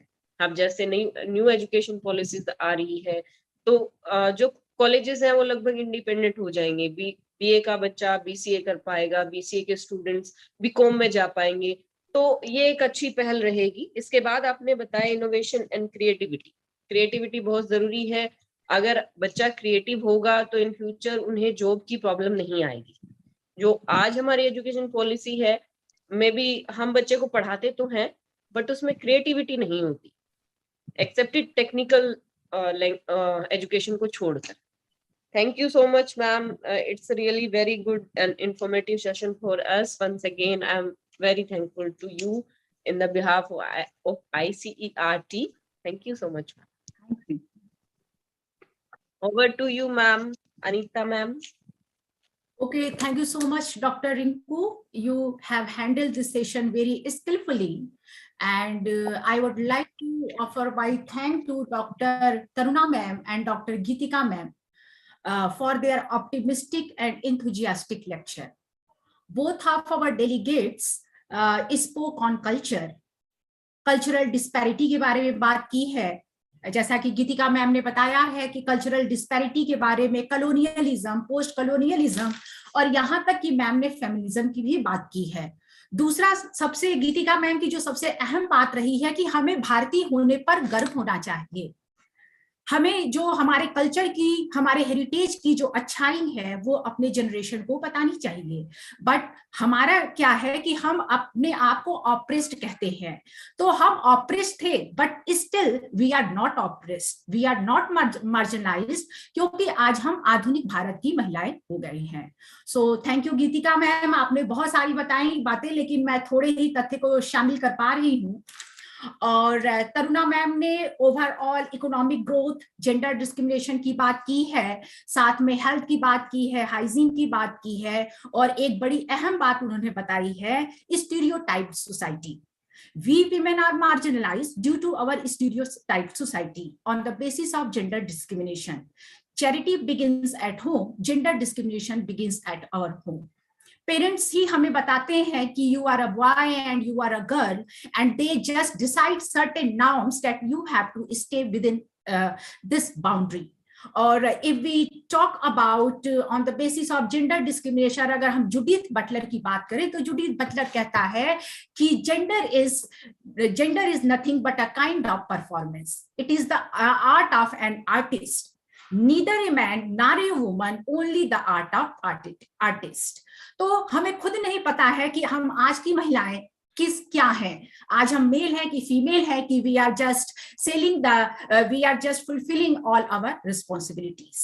सो बहुत ही अच्छा रहा है। और जो I would like to add, हल निकलेगा, आज नहीं तो कल निकलेगा, पर हल निकलेगा और पक्का निकलेगा। और ये जो हमारा सेशन रहा है बहुत ही इंटरेक्टिव रहा है, क्योंकि हमसे विदेश से भी जुड़े हैं, डेलीगेट्स जुड़े हैं, और हमारे रिसर्च स्कॉलर्स जुड़े हैं जो डिफरेंट डायमेंशंस पे काम कर रहे हैं। They are working on gender discrimination, they are working on psychological theory. So ये जो हमारा कन्वेंशन है, इसने ओवरऑल डेवलपमेंट की, और एजुकेशन का कोई भी कॉर्नर ऐसा नहीं था जो कि हमसे अनटच रहा है। सो बातों का कोई अंत नहीं होता है। है और बातों से ही शुरुआत होती है नई चीजों की। सो नाउ अब टाइम आ गया है कि मैं डॉक्टर रमेश कुमार सर को, he is associate professor department of commerce government PG college Hisar. Sir, please, I invite you, just tell the overall summary, comment and your valedictory speech. आज का जो भी हमारा प्रोग्राम रहा है, आप उसके बारे में एक ओवरऑल समरी प्रेजेंट करिए। डॉक्टर रमेश कुमार। जी, thank you madam. I audible madam? Yes sir, you are audible sir. Oh, thank you madam, thank you very much. First of all, good evening to all of you participating this international conference. I am very much thankful to our chairperson Dr. Sandeep Kumar for providing me such a wonderful opportunity. Before winding up this multidisciplinary international conference, I want to say that almost all the speakers, keynote speakers, paper presenters have done their good job. But efforts have been made from the side of all presenters. Even the time shortage is there, and some technical issue, network issue were also there, particularly in case of Dr. Pushpanjali ma'am. I want to add one thing here, that the chances of improvements are always be there and should be welcomed also. I think the benefit of this conference goes to many young research scholars, students, as well as professors of various colleges and universities. The conference was very much successful. I want to congratulate all the participants, paper presenters, keynote speakers, and particularly to Chairperson Dr. Sandeep Kumar, the Chairperson of ICERT, and eminent professors Dr. Anchal ma'am, Dr. Taruna Malhotra, Principal, West College Rohtak, Dr. Anita Goswami, Dr. Rinku, Assistant Professor, Professor Rajendra Kumar, Principal, Dr. Pushpanjali ma'am, Simran Mehta ma'am, Gitika ma'am, Dr. Ashok Aryanagar from Government College Hisar, Dr. Satish Francis, Dr. Rajpal ICRT की team पूरी की पूरी, and technical persons please. Many congratulations to all of you for this successful international conference. Actually, now it is the time to change the technology, teaching, learning methods, techniques. There is a need to transform the education system. मैं कहता हूं कि total education system को आज बदलने की आवश्यकता है. I mean to say that in the era of knowledge global village, digital transformation in higher education must be there. And secondly, I want to say that education should be skill-based education. It should be employment-oriented and must be according to the requirements and needs of the market. मैं कहता हूं कि एक व्यवहारिक ज्ञान, business को शुरू करने का एक व्यवहारिक ज्ञान विद्यार्थी को हम अवश्य दें. इस प्रकार की हमारी एजुकेशन सिस्टम में बदलाव की आवश्यकता है.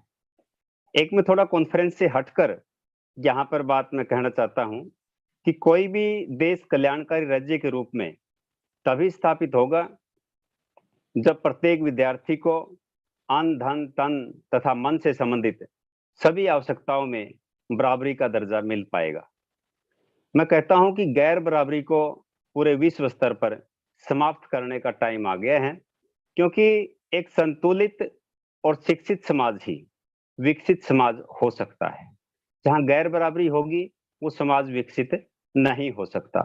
रैदास ने भी कहा है कि ऐसा चाहूं राज में जहां मिले सबन को अन्न, छोटे बड़े सब सम रहें, रैदास रहे प्रसन्न. छोटे और बड़े सबको बराबरी का दर्जा मिलना चाहिए। और मैं तो चेयरपर्सन साहब से रिक्वेस्ट करना चाहता हूं कि आगे कॉन्फ्रेंस में एक टॉपिक विशेष तौर से रखा जाए कि ग्लोबल इनकम इनइक्वालिटी। तो इनइक्वालिटी बहुत अधिक है।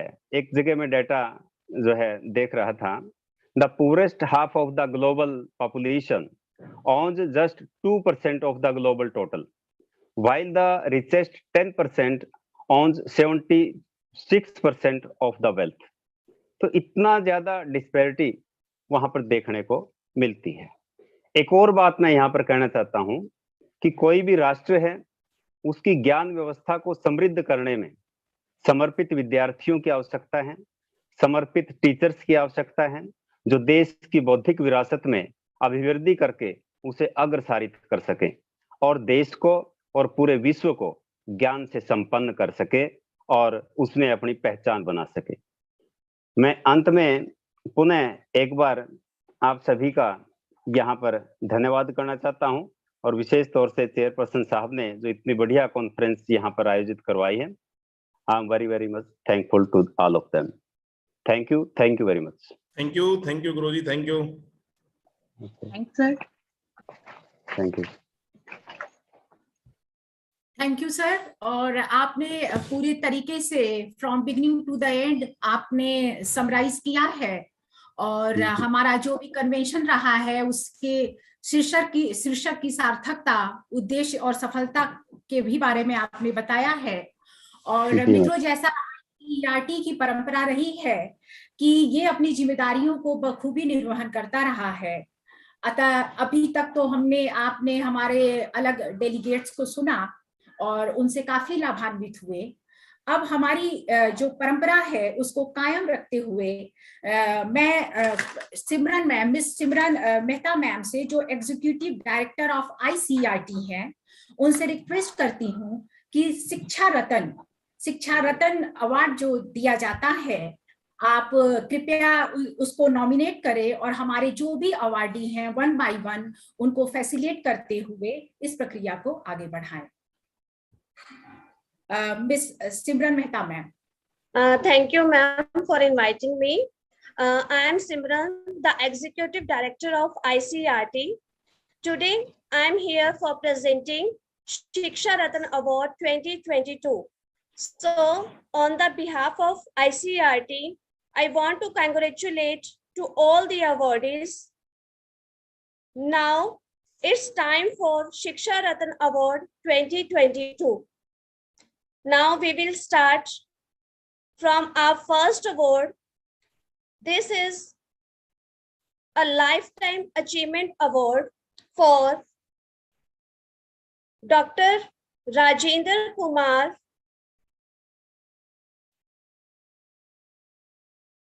It's my humble request from ICERT technician team, please share the screen.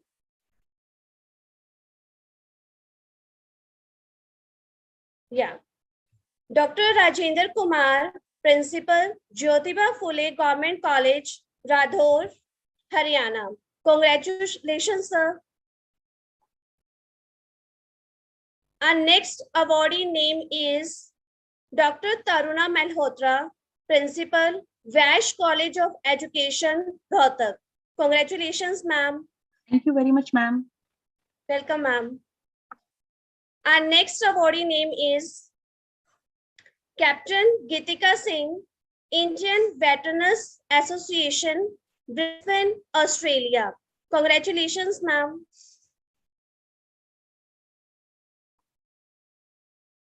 Our next awardee name is Dr. Pushpanjali Singh, Assistant Professor, ex-employee, Ambo University, Ethiopia. Congratulations, ma'am. Our next awardee name is Mr.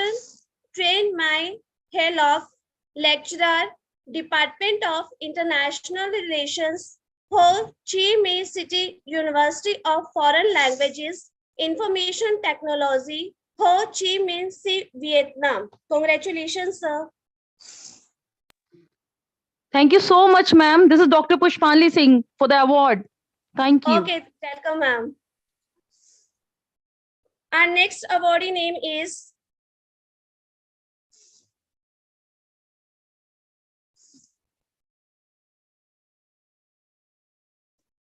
Dr. Rabia Nasir, lecturer and manager, Entrepreneur Development Club, Department of Management Sciences, Islamia College, Peshawar, Pakistan. Congratulations, ma'am. Our next awardee name is Professor Manisha D. Bhagoji, Assistant Professor, Kripa Nidhi Degree College, Bangalore. Congratulations, ma'am. Our next awardee name is Mrs. Vaishvi Dinesh, Head and Assistant Professor, Sri Shakti Kailash Women's College, Salem, Tamil Nadu. Congratulations, ma'am. Our next awardee name is Professor Chidanand S. Anor, Government First Grade College for Women, Vijaypur, Karnataka. Congratulations.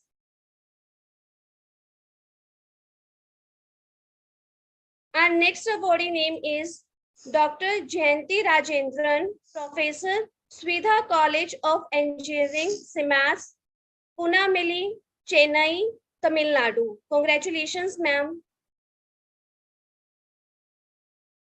Our next awardee name is Dr. Pratap Singh, Assistant Professor, Department of Defense and Strategic Studies, MJ University, Rohtak, Haryana. Congratulations, sir. Our next awardee name is Dr. Hitesh U.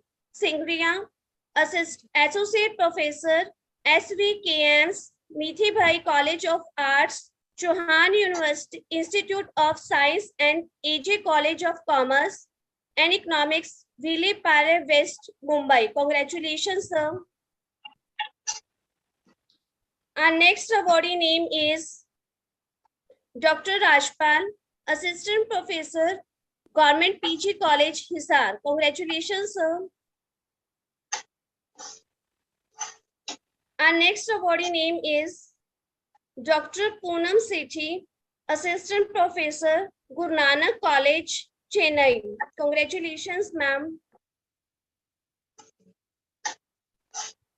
Our next awardee name is Professor Sanjita Rani, Assistant Professor, Government College, Israna, Panipat. Congratulations, ma'am. Our next awardee name is Dr.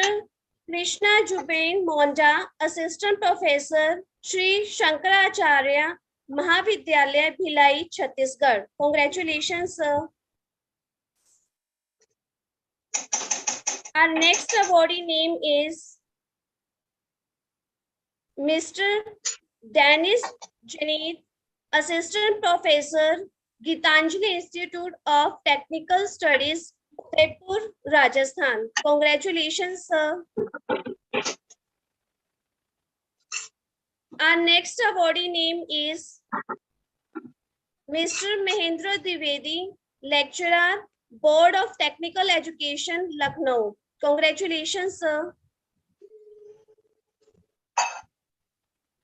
Our next awardee name is Dr. Rinku, Assistant Professor, Department of Defense Studies, Jyotiba Phule, Government College, Radaur, Haryana. Congratulations, ma'am.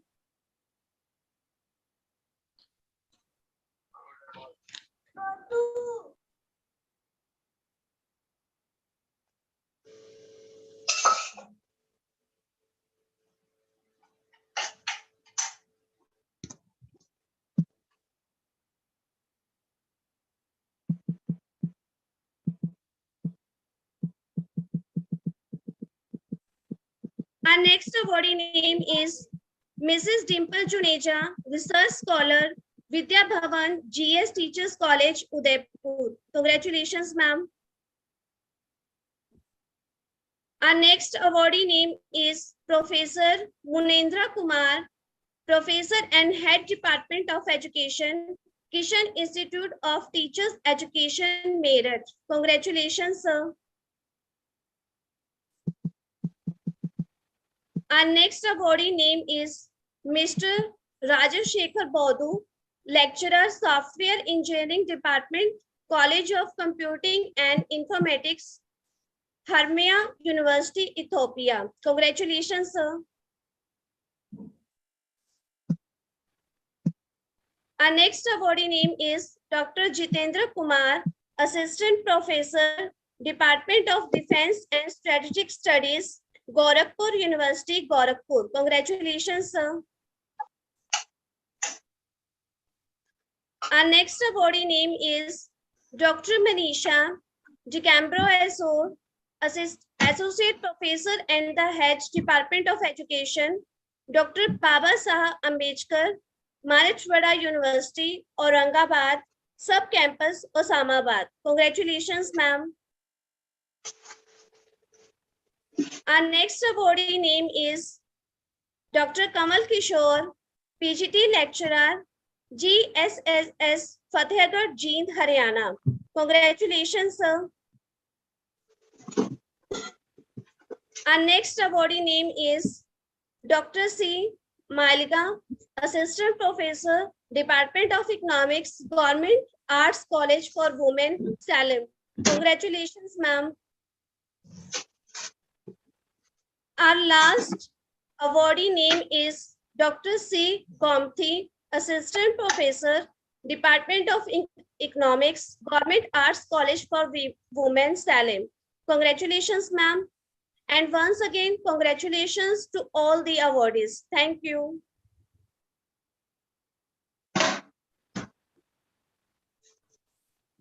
Thank you so much Simran ma'am, और Welcome. आपको बहुत बहुत धन्यवाद, क्योंकि हमारे जितने भी conference होते हैं, जितने भी कन्वेंशन, सेमिनार, वेबिनार होते हैं, आप इसी तरह अवार्ड देती हैं और सभी शिक्षाविदों को सम्मानित करती हैं। इसलिए हमारे हर प्रोग्राम में आपकी अहम भूमिका है और बड़े धैर्य के साथ आप जो है वेट करती हैं, क्योंकि प्रोग्राम के एंड में ही ये हम इसको रखते हैं। तो बहुत तहे दिल से हम आपके आभारी हैं मैम, और थैंक यू सो मच। और मैं बहुत धन्यवाद देती हूँ उन लोगों को जिन्हें शिक्षा जगत की ये उपाधि मिली है, और मैं पूरी उम्मीद करती हूँ कि इस उपाधि के साथ आप एक शिक्षा की मशाल लेकर चलेंगे। हमारा उद्देश्य होगा कि हम उस मशाल से समाज में, देश में और विदेश में जितनी भी अज्ञानता रूपी अंधकार है उसे हम रिमूव करेंगे। तो thank you miss Simran Mehta ma'am. और अब जैसा कि एक हमारी परंपरा होती है कि हम किसी प्रोग्राम को शुरू करते हैं तो उसका समापन भी करते हैं, और शायद वह समय आ गया है, और अब आप लोगों को फेयरवेल देने का या वोट ऑफ थैंक्स कहने का मेरा समय आ गया है। लेकिन मैं देना नहीं चाहती हूँ, क्योंकि ये इतनी अच्छा कन्वेंशन रहा है। हालांकि खेद है कि हमारा जो फर्स्ट सेशन रहा है वो थोड़ा सा टेक्निकल सेक्शन के चलते जो है हम उतने ज्यादा रूबरू नहीं हो पाए, हम कनेक्ट नहीं हो पाए, लेकिन कोई बात नहीं है। जहां सफलता है वहीं असफलता है, और हर असफलता से सफलता की नई सीढ़ी शुरू होती है। तो मैं चाहूंगी chairman doctor Sandeep sir.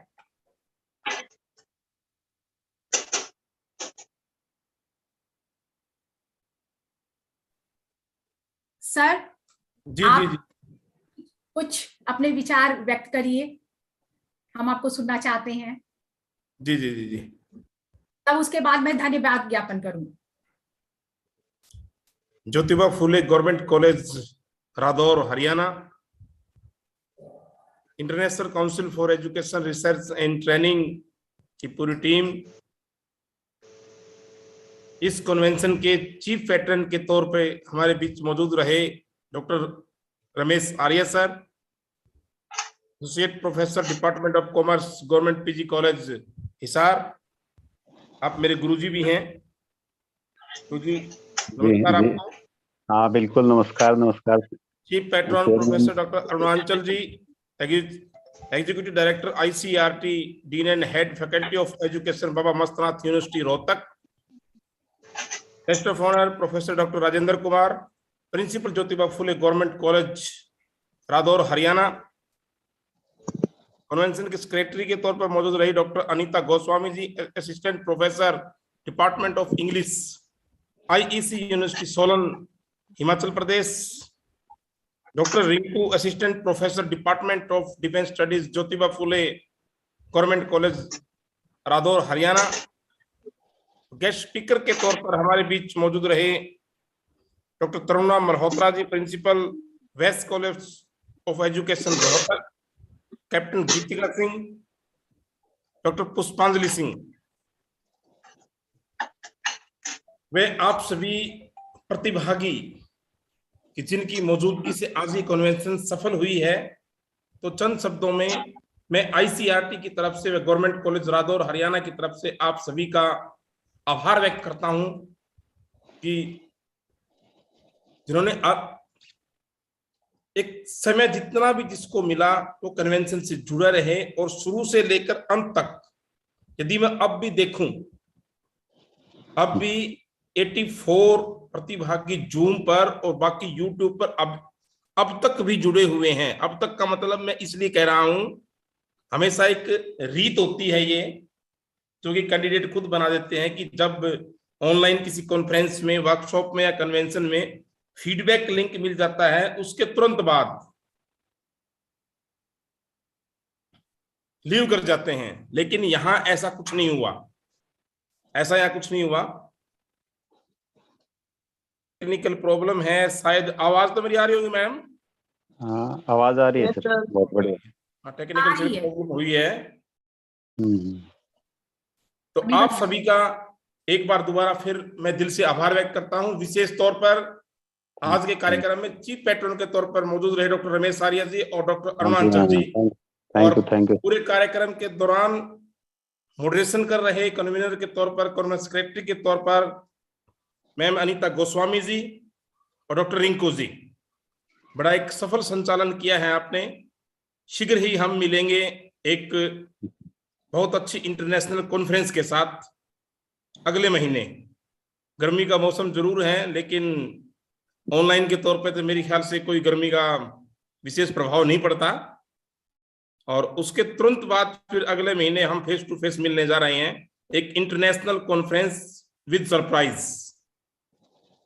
Doctor Anita Goswami ji, बहुत बढ़िया, थैंक यू सर। और ऑर्गेनाइजिंग सेक्रेटरी होने की भूमिका निभाते हुए I would like to offer my vote of thanks to Dr. Sandeep sir, chairman of ICERT. Thank you sir, thank you for my motivation. हम जब भी कभी किसी भी परेशानी में रहते हैं तो तुरंत संदीप सर को हम कॉल करते हैं और कहते हैं सर ये है, इसको थोड़ा सजेस्ट करिए। और सर किसी भी समय हेजिटेट नहीं करते हैं। अगर रात में 9 बजे भी फोन गया तो सर उठाते हैं और बड़ी ही सहजता और सरलता के साथ हमें मार्गदर्शन करते हैं। ICERT फैमिली के मेंबर है मैम, आप कभी भी फोन कर सकते हैं।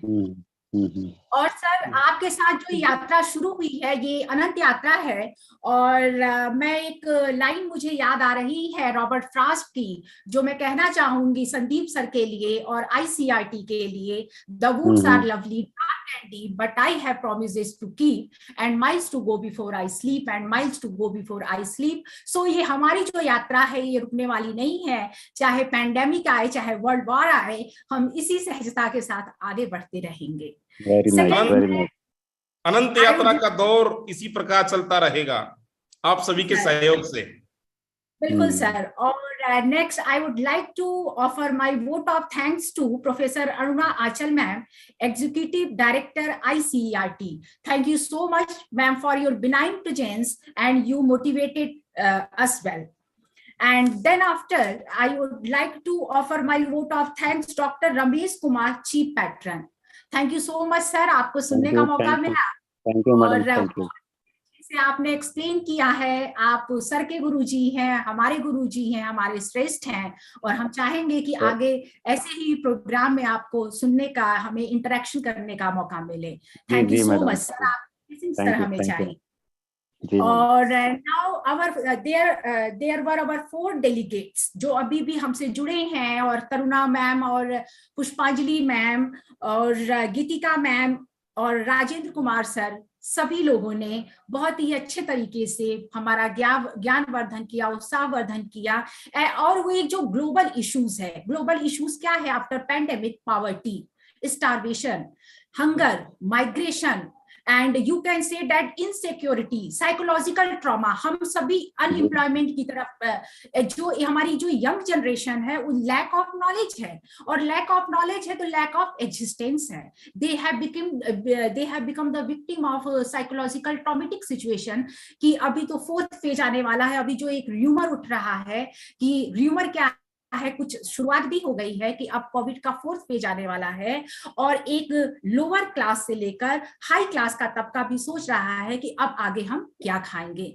अभी तो शुरुआत भी नहीं हुई थी, क्या फिर से हम वही त्रासदी झेलने पर बाध्य हो जाएंगे? तो मैम बहुत ही अच्छा आप लोगों ने बताया, और बहुत ही घनिष्ठता के साथ आप लोग जुड़े रहे।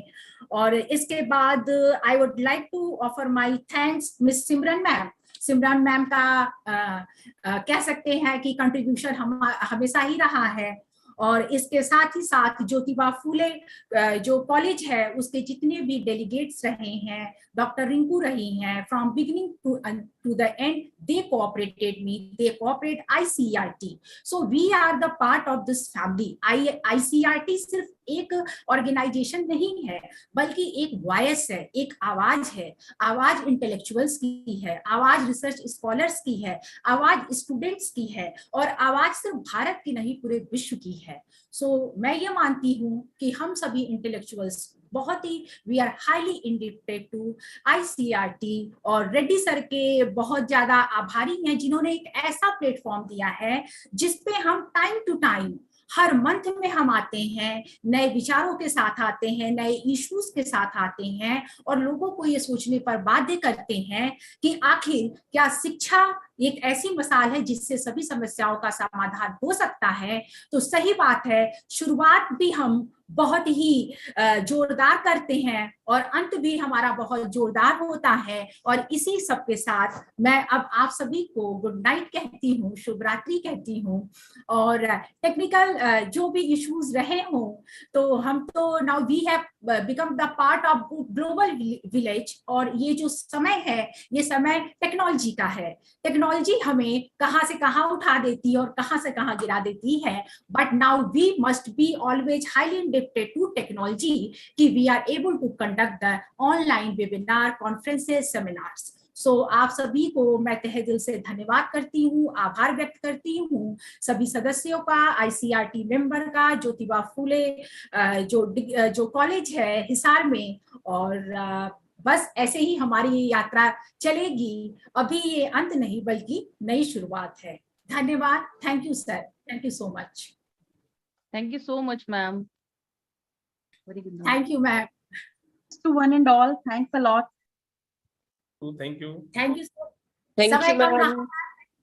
टेक्निकल इश्यूज रहें, लेकिन जैसा कि सर ने कहा है कि अब हमारा एक नेक्स्ट इंटरनेशनल कॉन्फ्रेंस वेबिनार जो भी होता है, तो हम सब मिलेंगे नए विषय के साथ, नए परिचर्चा के साथ, नई सोच के साथ, और इस प्रयास के साथ कि हम समाज को बदलेंगे, देश को बदलेंगे, और पूरे राष्ट्र में एक नई शिक्षा की मशाल लेकर चलेंगे।